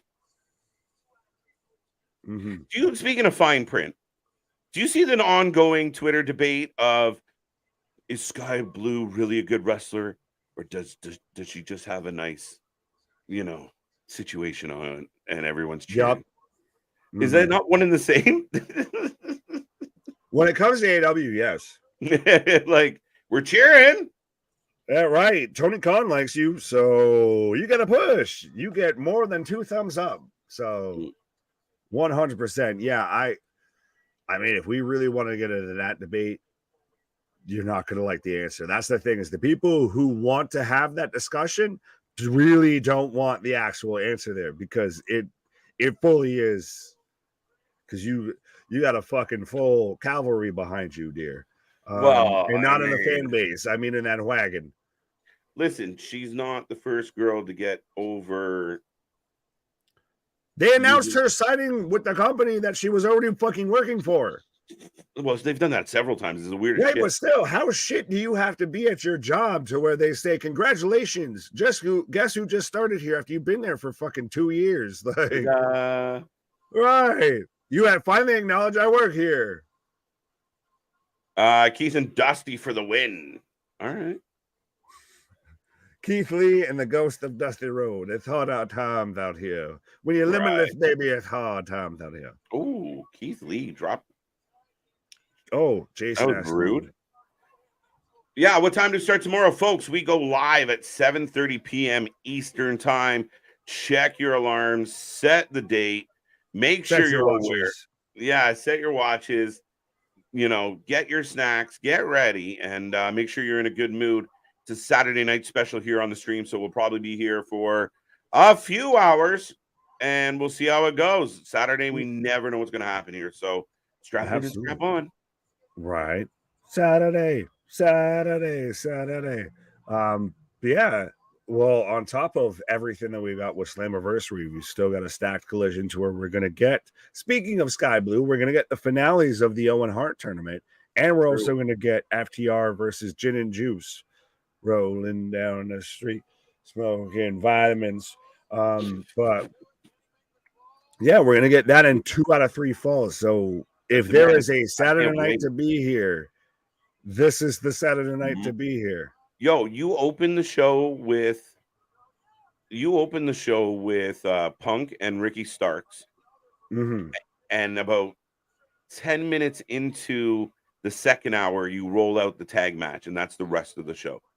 All you got to do is fill a little bit of filler in the middle. That show is 2 hours solid. Do you start with the tag match because it's 2 out of 3 falls? So it could go the full 2 hours. You sell it on. We don't know when this is going to end. And then you end with Punk and Starks, because then you set up Joe taking out Punk. True. My only fear was it was going to be a little anticlimactic compared to the tag match, but valid. If they have something, you got Sky Blue in her cheeks, to her smiling. Well, she lost raggedy cheeks to sit there and pump up the audience there for the good intermission. Are you surprised that she lost to Ruby? Oh fuck! I forgot about that. I feel like that's happened to me a time or two. Ding. Vitamins. Blame the vitamins. I would say this. I mean, she's green. I'm not saying she's hopeless. No, she's blue. Well, she's blue, yeah. But, I mean, she's got learning to do in that. And I do believe that, I mean, hey, she's noteworthy. She might have the most clicked on fucking ass in the fucking in the industry. I see. I just like her on almost in part more of why I like RJ City too is because of her Hey W interview, because that was just That's however long that is of just pure entertainment comedy gold here. 3. Keith Lee with the W, folks. Really? I'm getting a Big Bang Catastrophe. Oh. 1, 2, 3. There we go. So now my Rampage is like, that's funny. Oh, Keith Lee and Rhodes for the win. Deal 2.0 need the win. I don't know. They're just They just didn't get it. So. Yeah, they did a job hard. Oh fuck, QTV. Well, I'm glad I'm, searching around the interwebs here versus watching this. Yeah, I'm gonna. I'll be right back. No, you're good. Okay. Take a pause there, sir. Yeah, as I've got QTV on my screen, and how fitting you would. Oh, why? Can someone please explain to me why QTV still is a thing? Why is it just to spite the fans at this point? Why QT Marshall is still getting this much time out here with miscellaneous Caucasian female and insipid jobbers? What? That was terrifying looking. Roll this footage as we're getting Johnny TV, who I don't think he's taken those glasses off since he debuted. But this is literally just got to be despite the fans, because what entertainment value does this bring? People wonder why people turn off AEW and then will just come back around, because they know shit like that, it's not worth your fucking time to watch. But speaking of something that is, I got Taya Valkyrie coming out right now. That must be why KJ sat there and took a pause for the oh, I said her name and I thought he was coming back here. But I've got Taya coming out right now. And as she, interestingly enough, been poorly booked since she's debuted in AEW, because I really can't remember last time she had a prominent win. Everything's really just been an L in a top spotlight just because they know of the name attached, but then she's just done nothing but eat L's. Here's Miss Valkyria, or Valkyrie, yes, right. Sean, it's going to be Flair versus Belair versus Asuka for the championship at SummerSlam, and maybe Io Sky would cash in and fail, or Bayley will turn on her. Well, Sean, I think you have every single base there covered. So thank you for the prediction. Thank you for being here. I think you have no way to not be right since you covered everything. As we've got Taya versus local enhancement talent is the best I got for you. Well, QT is on my screen. Guess I'll go make a sandwich. Trust me, I wish I could have. We could just sit here and, technical difficulties and just time it till, they're off screen. Very much so. But Taya picks up the win in blink and you'll miss it match. So I want to say Taya's first win in AEW in months, I want to say, is just versus local enhancement talent on a Rampage. So we've got the Outcast coming out right now. Are they going to try and recruit Taya to the Outcast? As much as Taya's been out here taking L's, has anyone taken more L's, I feel, or been more of an L faction than the Outcast here? John says, Taya win, yes. Izzy McQueen and her AEW debut. Well, thank you, Bobby, for letting me know who it was. That was quick. Yeah, that was quicker than a hiccup. AEW Blood and Guts this Wednesday. Very curious why Bryan Danielson and Eddie Kingston are in the match, making it 6v6. Well, one severely injured, and the other was just wrestling in Japan and is also going to be in the G1. So I think that's probably a very large part. Is one's going to be on the other side of the globe, one's recovering from a serious broken forearm.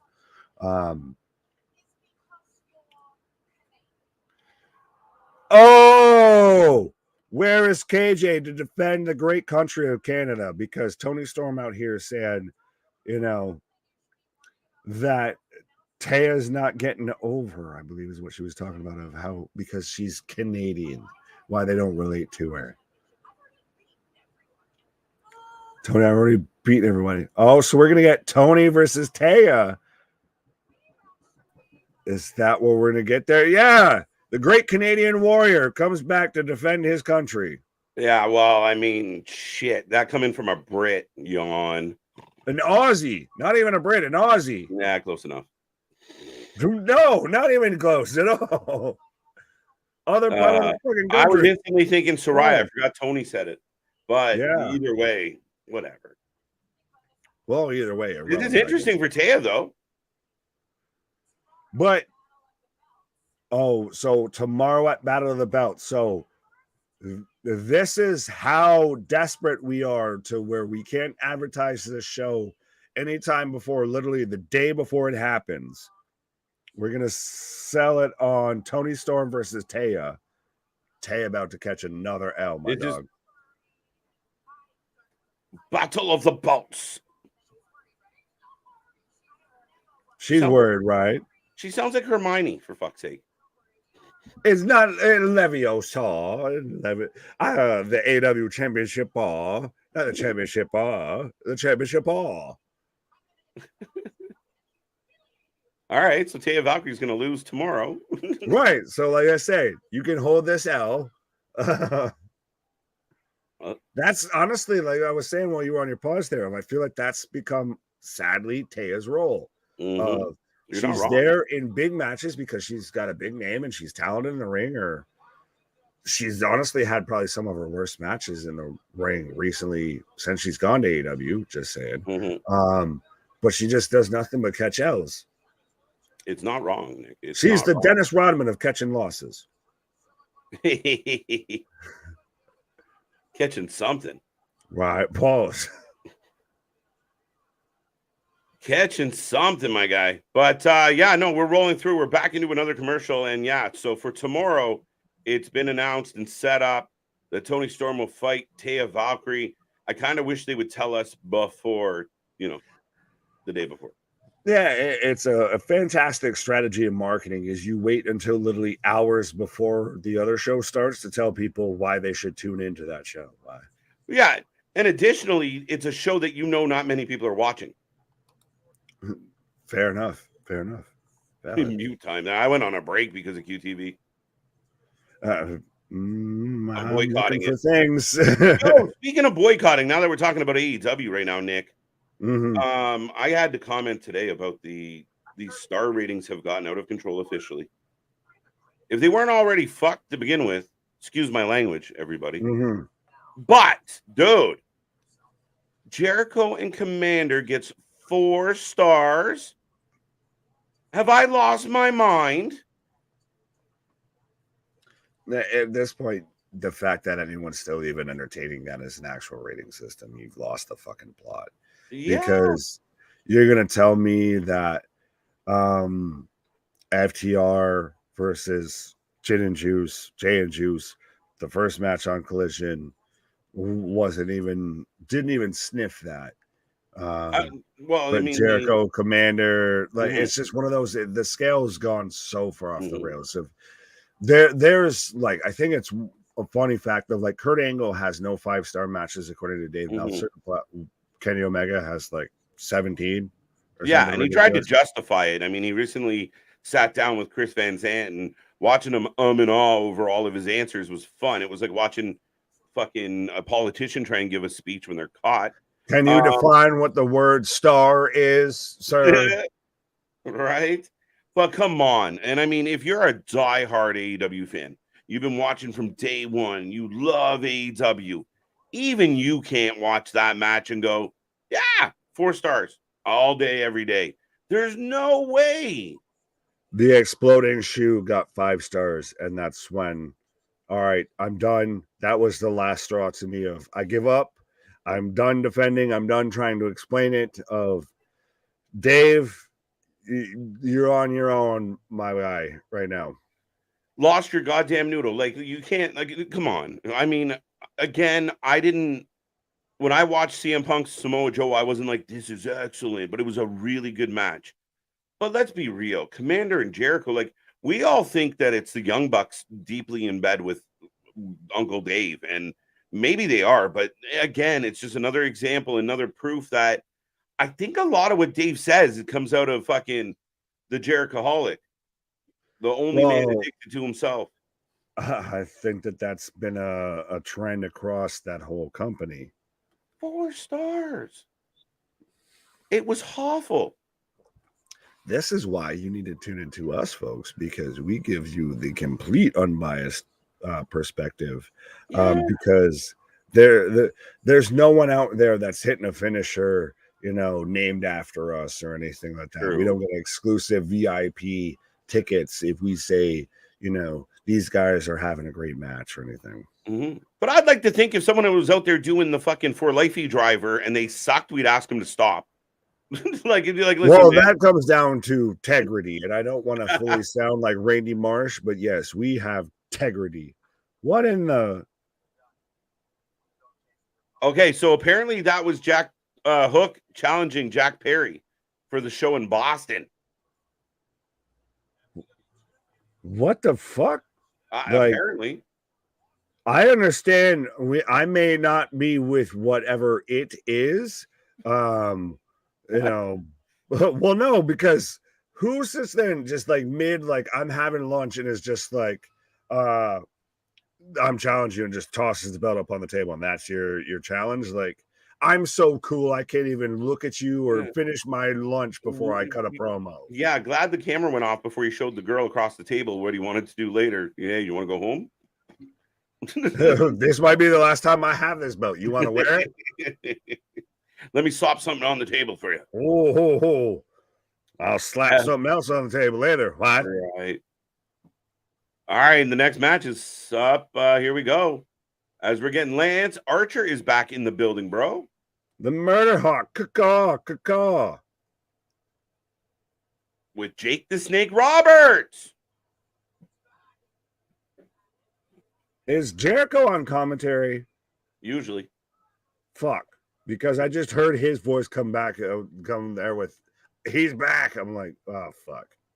This is why we talk instead of listening to these shows. That's the problem with Jericho right now, guys. Listen, I don't want to hate Jericho. He's half Canadian. He fucking, I mean. He's more Canadian than Brock, goddammit. No, not anymore. Fuck. Not anymore. Brock's here hunting elk and shit. Jericho's down there causing petitions and sending his wife to fucking. I'll go hang out with Brock. Fuck complaining about airports and hotels. Right? Hang a fucking elk by the tree and carve it. Let's go. Sorry, vegans. Right. But pissing everyone off this week. Well, if you're offended, write an email to 1-800-who-gives-a-fuck.com. But we've got Lance Archer versus Trent Beretta. Why? Address all your angry emails to BIG. I was gonna say my social is going underneath there right now. So if you really want to talk about it, you got every way that you can reach out and be a friend and let me know. Mm-hmm. Meltzer's handed out stars like a first grade teacher. Dang, good call, chef. But again, it's like an inconsistent first grade teacher of like, Timmy got a star for going to the bathroom, not in his pants, but Jimmy isn't getting any stars for, rewriting a fucking book report. And he's only, what it almost feels like? It's like he gives out stars to the kids he knows that couldn't do well because they overachieve. So you get like the extra star because I was in no way expecting you to actually do this. And you did something halfway all right. So there you go. Versus someone like, say, Roman, at this point, you expect him to put on a fucking classic. So I have to knock a couple stars off of you, Roman. So Kenny and the boys feel like they're in there with you. They're right there with you when it comes to competition. But I would almost if I was Meltzer, I'd be like, okay, listen, I'm not, because of my relationship with certain people, I'm not going to do a rating, and just don't rate Jericho's match. Don't rate the Bucks match. because we know you're full of shit. Like, listen, you want to give me an Anarchy in the Arena's 5 stars because you really dug the match? Fine. I might not agree with you, but fine. But if anyone on this planet watches Jericho versus fucking Commander and gives it more than 1.5 star, 2 star, whatever the fuck his system is, they're dumb. It's bad. It's not good. You're lying. Lying. I'm so not angry. lying, but flying. I have Trent Beretta with a moonsault over the Archer. But yeah, well, trying to get any sort of an AEW. Well, I was going to say an AEW fan, but you're trying to convince me that there's actually honest and credible wrestling sources on the internet that aren't us and everything. Right. That's a hard stretch there. Right, there's got to be a couple, but I mean, again, there is a few. Like there's a few. Just I don't think too many of them have the same platform or the quote unquote credibility as a Dave Meltzer. No, I told everybody I was boycotting the Observer, I was boycotting Dave, I was boycotting Brian. I know they don't give a shit. I'm nobody, but there's more people I can convince to do the same. The only way I know about these stars or his opinion or anything bullshit is retweets and reposts and stories that people are like, look at this fucking moron. It just, like, I almost feel bad for him. Like it's embarrassing. The biggest and the worst thing to me is when you just can't admit that you're wrong at a point. Like, that's the one thing, is that's the biggest sticking point with me with a lot of these people, is they can't just admit when they might be wrong about something. Right. Like, literally, this isn't, to where we can literally see everybody's contract. We've got, there's no ringside, there's no Susie Colbert or anything like that. Courtside at, WWE to get everybody's interview right afterwards. So it's all hearsay. It's all secondhand information. So you're going to be wrong sometimes. Right. Admit when you're wrong. Yeah. Just be okay with it. Be honest with yourself. Be open with it. Well, be authentic to who you are. Well, I think that's where I draw the line, and why everybody sees me get so irritated on these streams about it, is that I'm blatantly biased, but I want to pretend I'm not. And I think that's what irritates me. Like, just stand by it. I fucking love these guys. You know what? If they did the identical match between two guys on WWE, I'd probably give it less because I don't like the WWE. I would respect that more. I would. Well, that's the thing, is it's being authentic to who you are. It's being you're opening up front with who you are, how you're viewing things, versus trying to hide behind a facade of a journalist.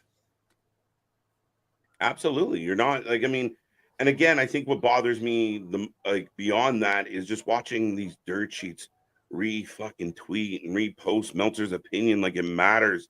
It's bullshit. It's the equivalent of a fangirl posting their opinion about the fucking Bucks or Jericho or whatever bullshit he wants to create. And the hatred for Punk and Brian's little feud with Punk, where he just jealousy and envy, and I'm over it. I was gonna say, and that's our little, I guess, that's my soapbox battle cry. That's our challenge to all the For Lifey army out there of, make us, to where, drown out the Dave Meltzers out there and everything. Get it to where, we're battling it out there of, who's more credible, us or Meltzer. Listen, I put my money on us because we might not always get it right, but we're the first ones to speak it, and we speak from the fucking heart, and we tell you what we see. Doesn't matter what company they go and lay an egg. We were the first person to point it out, and I don't give a fuck what company it is. Oh yeah, no, I was just saying as far as the clicks, the tweets, the retweets. But I'm positive. Yeah. All right, so Nick's going to take a little leg stretch, and we are rolling through a commercial break, folks. Thank you for being here tonight on a Friday night. We'll remind everybody tomorrow, triple header, Battle of the Belts, Collision, and Slammiversary. We will be here live for all of it, and God knows what else we're going to cover. That's what we do on a Saturday. We know when we're starting, 7:30 Eastern time. Make sure you're here. Click that little bell. We got more original content. I got more stuff coming with CJ and Fight Forever. We got some reels that are going to pop up, so keep checking with the channel. We're putting up a lot of polls lately. Luna's Lounge is rolling. The latest episode of that is out, and in addition to that, we will be starting some live Luna's Lounges. Easy. And we also have our brand new Wrasslin court coming soon, and that's going to be a lot of fun. The fans out there are going to get a chance to be a part of the court case, as we'll take a prosecution and defense for some of the hottest topics in wrestling. Triple H versus Vince McMahon, AEW versus WWE, the Bucks versus the Elite versus the Bloodline, all the Punk versus the Elite, all the types of stuff that's been debated. We're going to jump into it, and we're going to preside over what the IWC should feel moving forward. It's going to be a lot of fun. We're going to have a lot of laughs. We're going to have a lot of guests. And like I said, we're going to have a way for the chat to get involved in the cases that we deliver here at the Wrestling Court. So, folks, make sure you like, subscribe, and be a part of the family. If you're not a member yet, become a for-lifer, as Lance Archer is just gearing up. Oh, no, kicked in the head, and I had enough of that. I don't know what that move's called. It was like a press. It was just a junk thrust. Taz called it a body block, but it was like a junk block. Stars matches are opinionated. Yeah, yes and no. And put it this way, guys. When you are positioned as someone credible, you have to be you have to be able to step back and find some type of thing. Like, we do the loose ratings on the show and we give you guys our opinion, but we try and be consistent with it. We don't always get it right. And yeah, we got bias. I like things a little more, in one direction. Nick likes it a little more in the other direction, but we try and step away and go, as far as what we got as a product, where do we stand on this? And I think that's the problem with Meltzer is, again, it's not that he's putting his own opinion to it. That's fine. Big lariat by Lance Archer, and that feels like it's over. 1, 2, 3. Lance Archer back with authority. But it's when you're trying to pretend that you're not putting your bias in it. That's where I'm like, that's where I get issues, right? If he gives out, even in his humble opinion, can you honestly imagine, Juice, that he felt like Jericho and Commander? You'd question his brain capacity. Dave Meltzer, why did you think this was more than a 2-star match? What about this match allowed you to give it 4 stars? Why? But Lance Archer now beating up Chucky. Oh, wow. Lance Archer versus Orange Cassidy, a battle of the belts. Wow. Orange Cassidy. Could his title actually be in trouble as he comes walking out, which it is what it is. Big Bill is a jobber. True story. That, we're reminding everybody. What's up, Juice, by the way? Awesome. How you doing? Welcome. Make sure you hit that like. Make sure you hit the subscribe. We're well over, I don't know how high. What are we at? Mine says 165 likes tonight, so that's pretty good. Pretty good. I wonder if we can get to 200 before we go home tonight.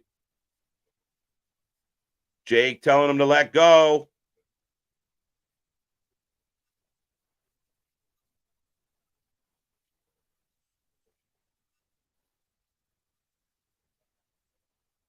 Oh, Jake and Archer just bullying Orange Cassidy and walking away with the belt.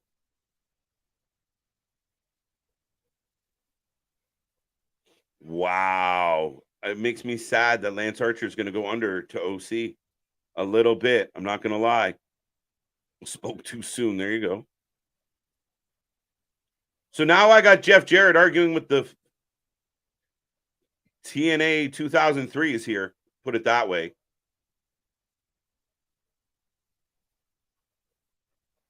Yeah, that's the thing, JV. That's the thing.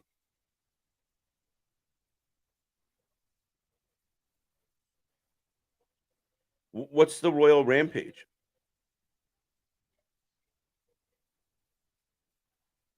We're getting a Royal Rampage. All right. I can't. I don't care for Sanjay. I don't care for any of these people.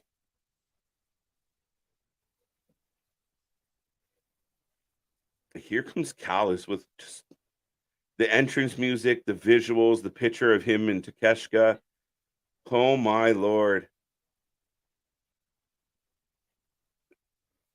Meltzer's full of it. He used to make sense years ago, but now, yeah, because years ago he was trying to pride himself in being a writer, a reporter, and that's what got Dave Meltzer in the Observer over, was that you could read all about the wrestling, and he would at times, kind of give out the unknown truth, and sometimes dish out the hard to read truth. Like he gave fair opinions in a lot of cases about things.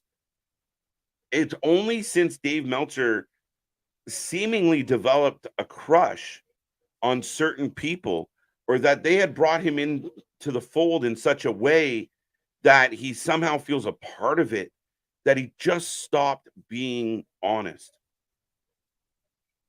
And that's a problem. But Takeshka fighting a masked man. Callis says, hold on. I don't know what the fuck's happening now. Yeah, no shit, eh, Nick? Yeah. So we basically got the 3 matches lined up now for Battle of the Belts.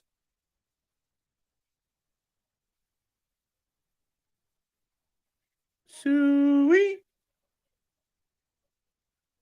So dudes from Saskatchewan. He's a childhood friend to Kenny Omega. Who knew? Hi, England. Okay. Great.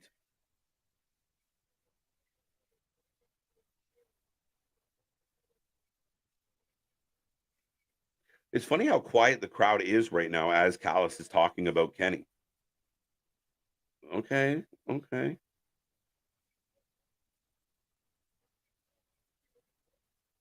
Oh, look.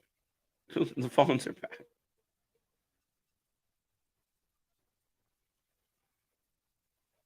All right, I didn't much care for that. We could have probably done without that little ditty. That's where you run in the risk of Don Callis talking too much, right? Where it's like, yeah, just let Takeshi come out and be a dick. Get the win. Let's get it over with. First of all, KJ, let's be honest. Lance Archer's time has passed him. Ooh, I don't like that. If someone that can take that belt away from the OC will be Swerve, TK has to pull the trigger on him. I agree. Swerve would be a much better choice. I'm a big fan of Lance Archer, and I don't think it makes me sad, the idea that it's past. Like, I think here's a big, imposing man that could do a lot of damage and be convincing as a lot of damage. I actually don't even think he needs Jake the Snake anymore. I think his evolution has gone past Jake the Snake. But to your point, yeah, he might have missed the boat. I mean, TK might have missed the boat. I don't know where you put him now. He's going to go after OC tomorrow, and he's going to lose, I imagine. I don't have a whole lot of high hopes. Swerve, I don't know, because Swerve is his booking is so in and out and all over the place. And people talk about 50-50 booking. Swerve's been 50-50 booked to death. They can give Don Callis time instead of TNT champion, the true wise man, Christian Cage. Wow, 2 count from Kenny's friend.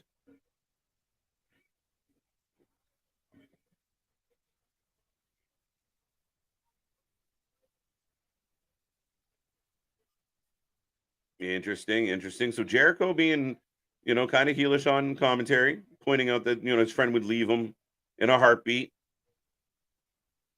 Wrestling Observer Radio was a staple before every pay-per-view on Sundays. True story. Speaking of a staple for pay-per-views on Sundays. What? You fucking son of a bitch. I wasn't prepared. I know. Fuck it. We'll do it live.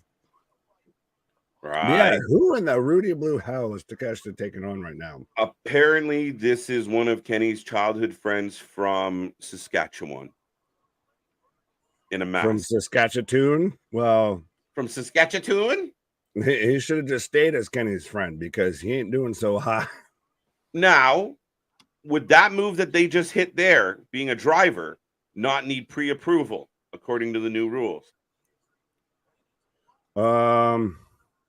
Technically, technically, like you would have to clear a tombstone pile driver style move with the boss. That well, again, that goes into the we're gonna play fast and loose with these rules because I know they will. But Yeah, highly entertaining, highly interesting, Nick. Takesha with the is that even a back elbow or is it a backsplash there? But yeah, it's the like Yeah, kind of small package driver. So do you remember live audio radio from Canada, KJ? Yes, a little bit, and that maybe. is what we are replicating here. Mm-hmm. I fucked that word up, but yeah. Dude, when I was a kid, they would Mm-hmm. do the like the Sunday funnies, which was like the every Sunday on the radio, it was like just a random comedy show, right? So that's where I learned all the the Eddies and the Carlins and the Freddie Prince and shit like that. And that's kind of where that came from. But then after that, they would put on like Theater of the Mind, which I wasn't that it was replays from You back weren't in the into the day. theater Not of the that old. minds. Well, I was about to say, I feel like everything you're talking about, we kind of just do. Just you get to also kind of look at us too, We just get it. Yeah, we got all your shit. That's how it goes. right? Speaking of all the shit, we have the Dark Order right now on screen. There is no rules. Is who Dark Order? Adam Page? I'd say no, motherfuckers. You guys clinging on like a jaded ex. Like, get out of here. So why can't someone have more than two friends? It's the dumbest shit, dude. Like I said, you have like people get mad at each other and want to beat the shit out of you. For the people who are like, oh, I don't know why Brock wants to beat up Cody. Cody even said it on Monday. I don't know why Brock hates me, but he does. I don't give a shit. I gotta fight him. And that's where the Dark Order's like, wait, we should all beat each other up because he can only hang out with us. What are we doing? What is this, Mean Girls? Well, and I didn't want to fully go this way, but are the Young Bucks the least relevant they've been since, I would say, not even the start of AEW, since their Ring of Honor days, because literally Kenny's more entertaining, more of a draw. Bushi's clearly more of a draw. Hangman Page, he's the focal point of the story, not the Young Bucks. The Young Bucks are just they're there because they're the elite, they're friends there. Yeah, here's the thing. And when we did our For Lifeies, the six-month awards for this channel, and somebody said, well, what about the Bucks being nominated for tag team? And a lot of people jumped on the chat and said, hey, are they even a tag team anymore? So they lost. One of the things that made them special was one of the best tag teams in the They were supposed to lead the division. That was supposed to be their shit, just like Kenny with the women's division. So they're not doing that anymore. So they go into trios, but now they're not really doing that anymore because the belts have wandered off the Collision. So they're kind of in no man's land, and there's been nothing of substance. The story building is always the same. It's always childish and campy, and I might hate like Moxley bleeding too much, but when they slap the fake blood on their forehead, I mean, I don't much care for that either. So it's just no legitimacy. And as good as they thought they were, and as good as they can be in the ring, as far as being wrestling talent on a national TV show, underwhelming is a great way to put it. Yes, as Keyshawn said, the Bucks are underwhelming. We are gonna walk through Electric Boogaloo. What the fuck are you on about, Big Dog? Man's out here just talking about whole other segments. I just get to shake my head because I wasn't included, so I just I got that one. Athena for the win. Okay, Athena for the win. Adam Cole versus OC. When, where, how, why? He's busy. He's got a thing going on. Yeah, why? No, not gonna happen. Actually, let me ask you this while we're in commercial break, Nick, because we haven't talked about it. They upped the ante this week with the MJF Adam Cole thing, and it is actually the second best thing in all of wrestling right now, and it's the best thing in AEW right now, in my opinion. 100%. I think it's excellent. It shows when you tell funny stories, when you tell good stories, entertaining stories, compelling stories, people like that shit, and it will stand out. These two are standing out. But if their original plan was to break this up before the end of the tournament, do you now have to consider changing your plans? Oh, yeah. Which, by the way, it's Athena versus Willow Nightingale for the Owen Hart tournament semifinals, what we've got coming up next. But yes, I think there's even very much the potential that they turn Adam Cole heel with this. yes, That we go okay. to a 2-man power trip. I think that's where we go is Austin Triple H 2-man power trip. Oh, you think it's going to go that way? No, I think Adam Cole will turn on MJF eventually. I think. Oh, you think he stays babyface? I think MJF might stay babyface. It's been very No, I'm saying Cole. Oh, Cole, no. I think he becomes more. So evil. you think double turn? I think if Cole turns, they're not still together as friends. That's what I think a lot of people believe, that this story was destined to break up to lead to the pay-per-view, but now people are like, wait a minute, we're kind of really enjoying it. Yeah, but so then who do you think turns on who? Because I think you were saying MJF stays face, Cole turns heel, which would be a double Cole turn. Could be the one that turns. Like MJF. Yeah, that's a double turn. No, not really. If MJF goes face and Cole MJF's not heel, really a heel right now, though. It's not really a double turn in this case. I don't think.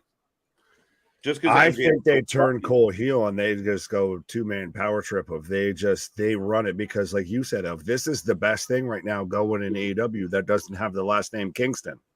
Yeah, but I just think if they stick it together, they're gonna stay like this, happy go lucky. There will be no need for a change. To me, it's Steve Austin and Kurt Angle. Yeah, kind of. Yeah, very, very good comparable with that. But we will find out on Wednesday if they win the blind eliminator tournament, going up against Sammy and Danny, who've been my pick to win. I still like MJF I will always remember the day I body slammed the 900-pound Big Bill. Right. But that's the thing is, I get that it's been at times a little too comical, a little too much. You don't think it might be too comical at times with MJF there? I've really enjoyed it. And I mean, for a guy that I'm not saying you don't enjoy it, but yeah.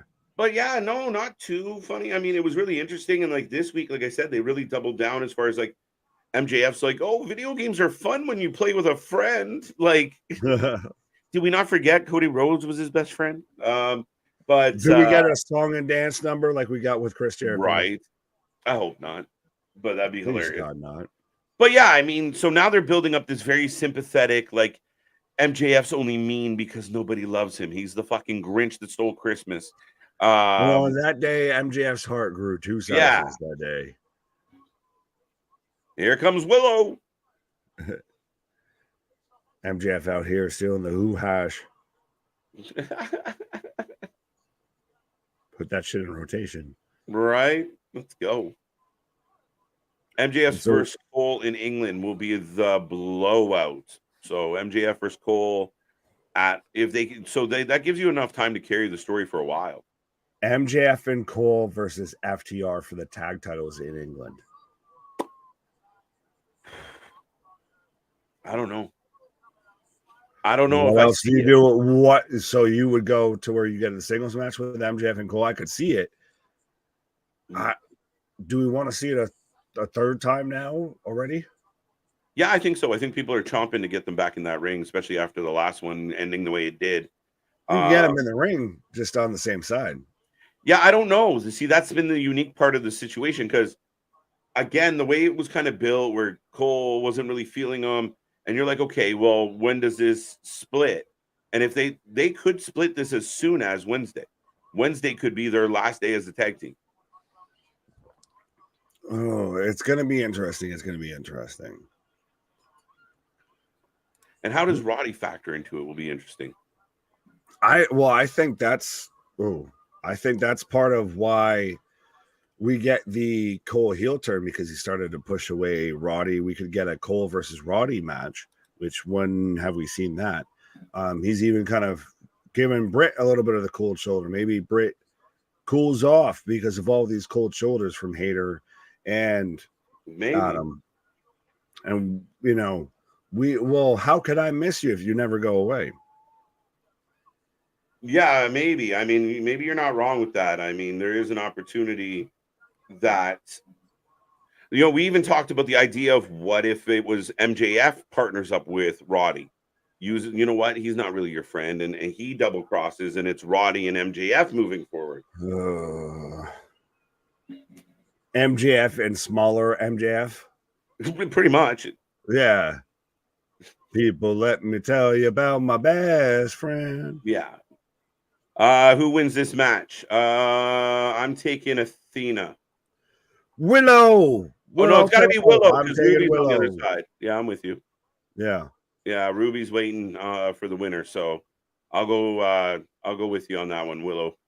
Heel versus babyface. We've already got technically babyface versus babyface. We can't do heel versus heel on the other side.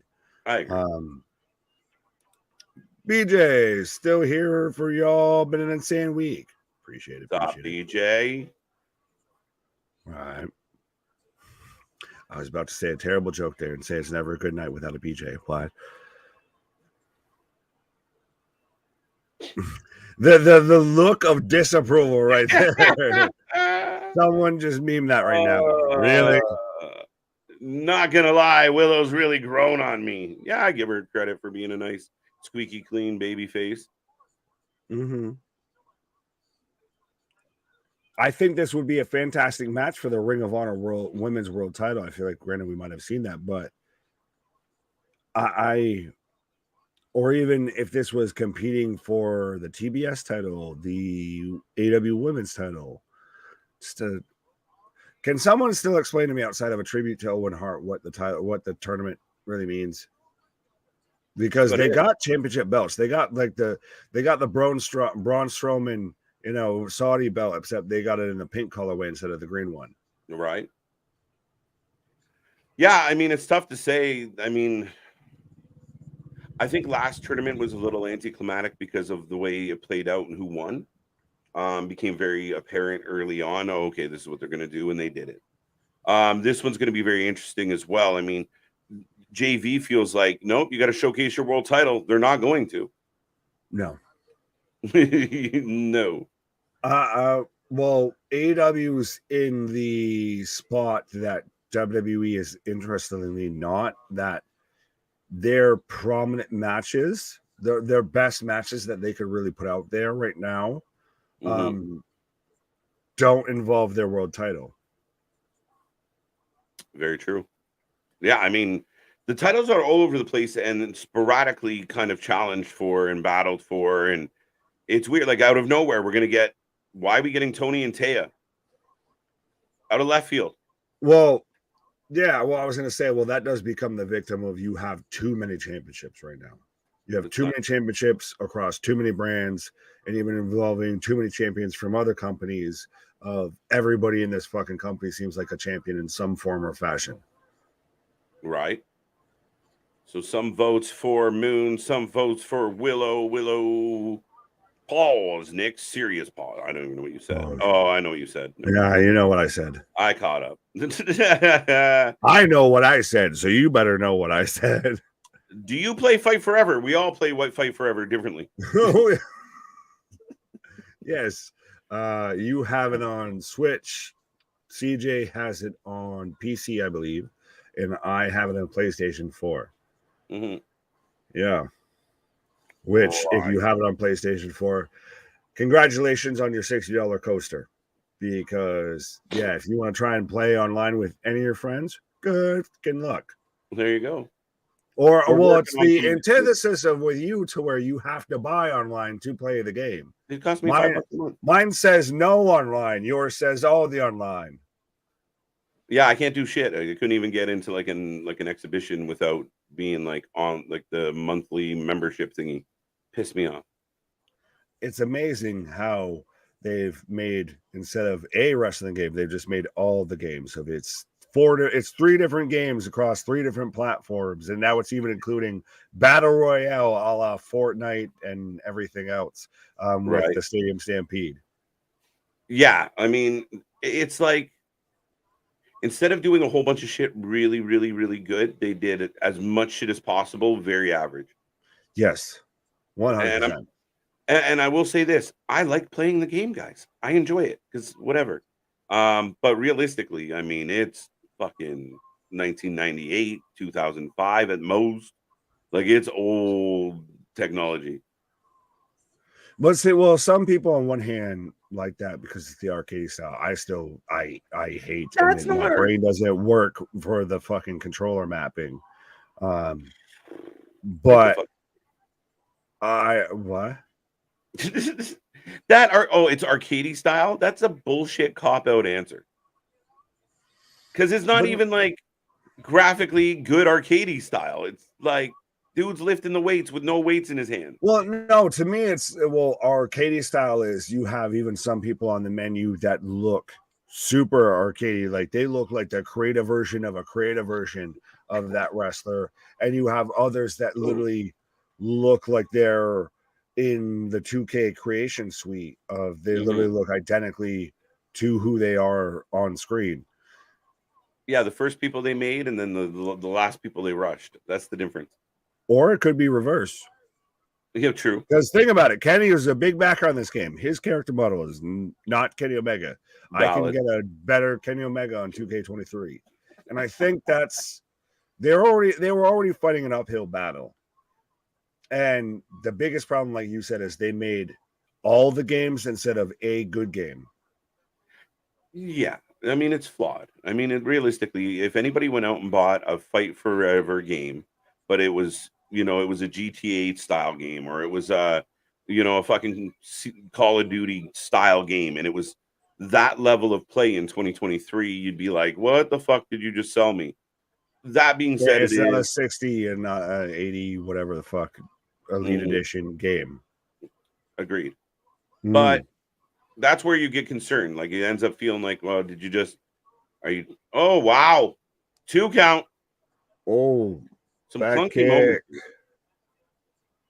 Oh, Charles Thick, to quote John Ritter on Bad Center, he likes them big. Why? Big. Do it big. Yeah, I'll do it now. Listen to me. AEW's version of King of the Ring.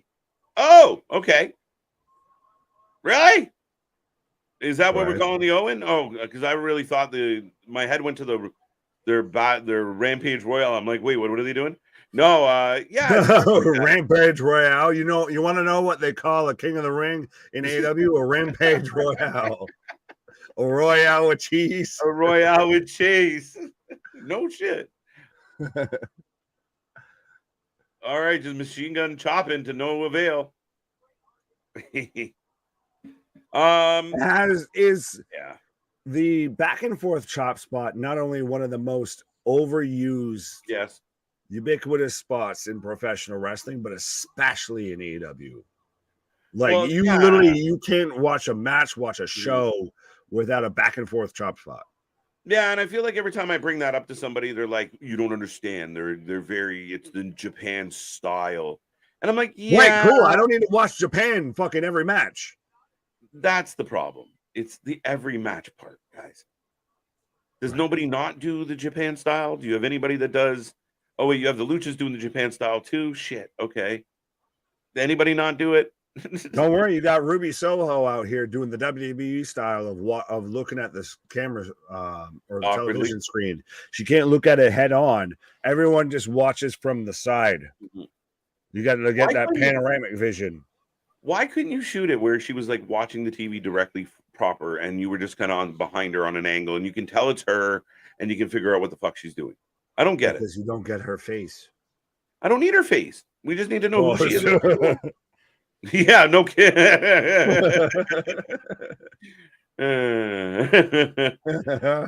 Oh, the straps are down, but the top is on. Wait, well, she's firing up, dude. Did she just win on a botch? Knee block.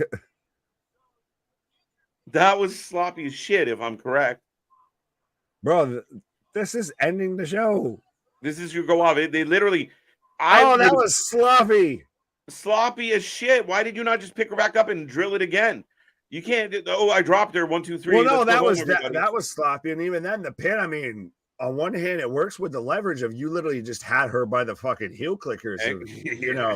She could not fucking get out of that. But so we're gonna get the final to the Owen Hart, Nick, tomorrow night, Wednesday. No, For we're the getting the women's final Wednesday. tomorrow night. Is the women's final tomorrow too? Both finals are tomorrow night. We're getting CM Punk versus Ricky Starks. We're getting Ruby Soho versus Willow Nightingale, your winner. And we're also getting FTR versus Gin and Juice, 2 out of 3 falls for the AEW Tag Team Championship matches, or the championship player. So we could see potentially even whoever wins this blind tournament. Could we see MJF and Adam Cole versus Gin and Juice? Holla, holla, holla. Maybe. I mean, it could lead there. Right. But I mean, well, I was saying they could win the tag titles tomorrow night. We got a 2 out of 3 falls match player. Holla, holla, holla. Well, listen, if and this is part of my theory, if CM Punk and FTR want to show an Austin theory, it's an Austin theory. I got an Austin theory. But if they're in this show and they want to show everybody that this matters, and we're going to put guys over, we're going to build up other guys, not just us. We're already stars. So could we end Collision tomorrow night with the Bullet Club with a lot of gold, including Ricky Starks? Oh, I like it. That's an interesting angle. I feel like we've talked about and hinted at, and no one's really taken the bait on it. Is if rather than Joe, or even if we do get Joe involved, but we get Starks, he does a heel turn. But it's not just he's this ubiquitous, anonymous heel there, or he's paired up with Joe. He goes Bullet Club. He goes the Joseph Connors or the David Finlay there of the Bullet Club Black and Gold. Yeah. No, I could definitely see it. I mean, I kind of want it because I want to see if, like, again, then if Ricky Starks gets arrogant, starts talking about he won the Owen Hart, that sets up an angle for him and Punk down the road. As you're trying to build storylines in this show, to me, it plays well overall. Oh, absolutely. And then you can build to even Starks and say the Gun Club or Starks versus Gin and Juice of, I won the Owen the same night these guys won the AEW Tag Team Championships, and you get CMFTR versus Starks and Gin and Juice, or Starks and the Gun Club. You get Bullet Club. Yeah, no, I like the idea, and you continue finding reasons for CMFTR to work together, and it's the first big betrayal, and I mean, I think the attitude's there. I think Ricky can carry it. Plus, by the end of this, you're setting Ricky up to get a nice new contract from the WWE in a year or so. Just a little bit. Maybe that's why they're just keeping Cole and MJF as a tag together. So when 2024 hits, we're just going to scrap this whole thing here. You all both go back over there. Right. 6 out of 10. Yeah, folks, if you are tuning in right now, we will take a rating out of 10 on Rampage. Let me know how you felt about it tonight. I feel like we've been conditioned to not much care about Rampage, and that's unfortunate. Because I kind of go into it with a level of... Is it really unfortunate, or is it just literally, that's what they give us?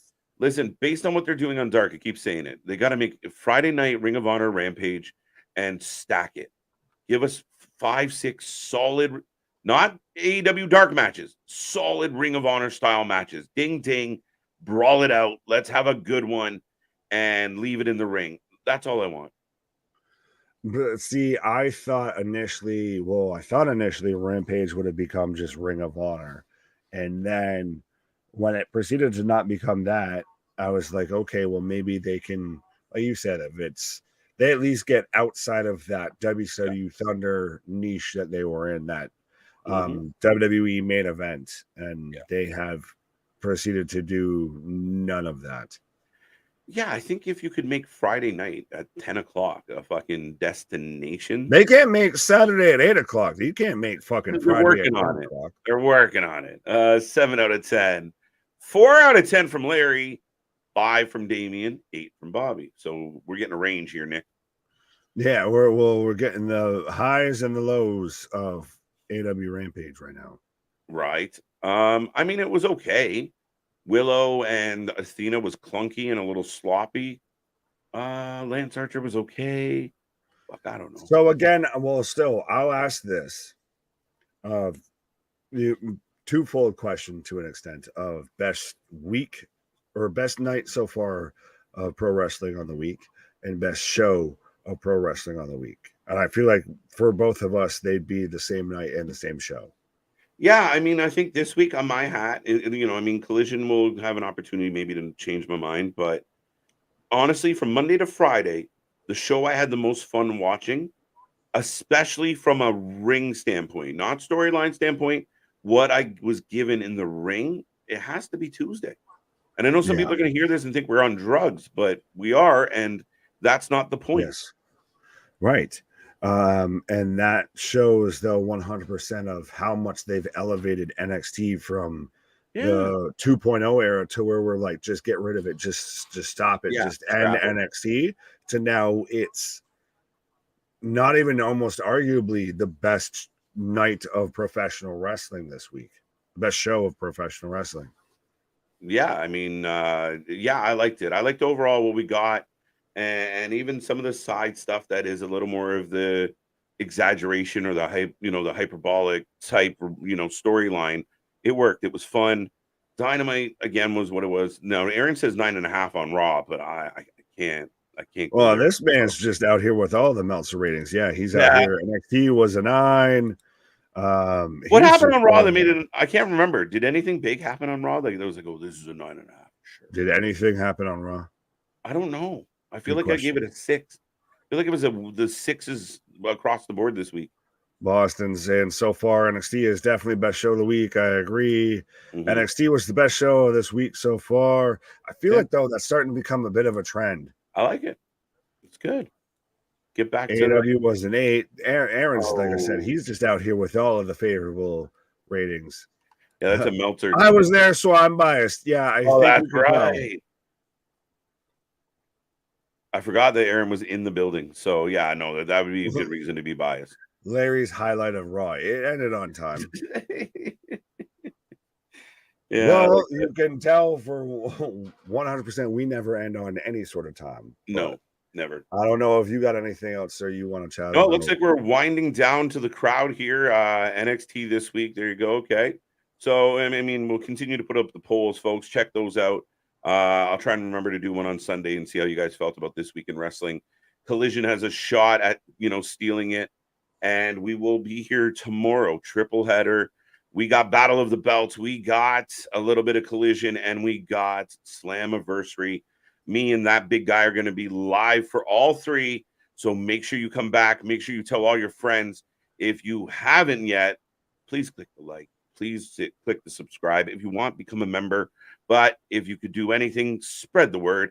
Check out all our links below. Go get yourself a nice, fancy little t-shirt. I'm out of words, Nick. Happy Friday. Yeah, I was going to say, yeah, we'll be back at it like a jackrabbit on the same what time, on the same what channel and everything. But our shit is real. Our shit is raw. Our shit is authentic. When you're talking about the wrestling, you better put that full life with it. Bye.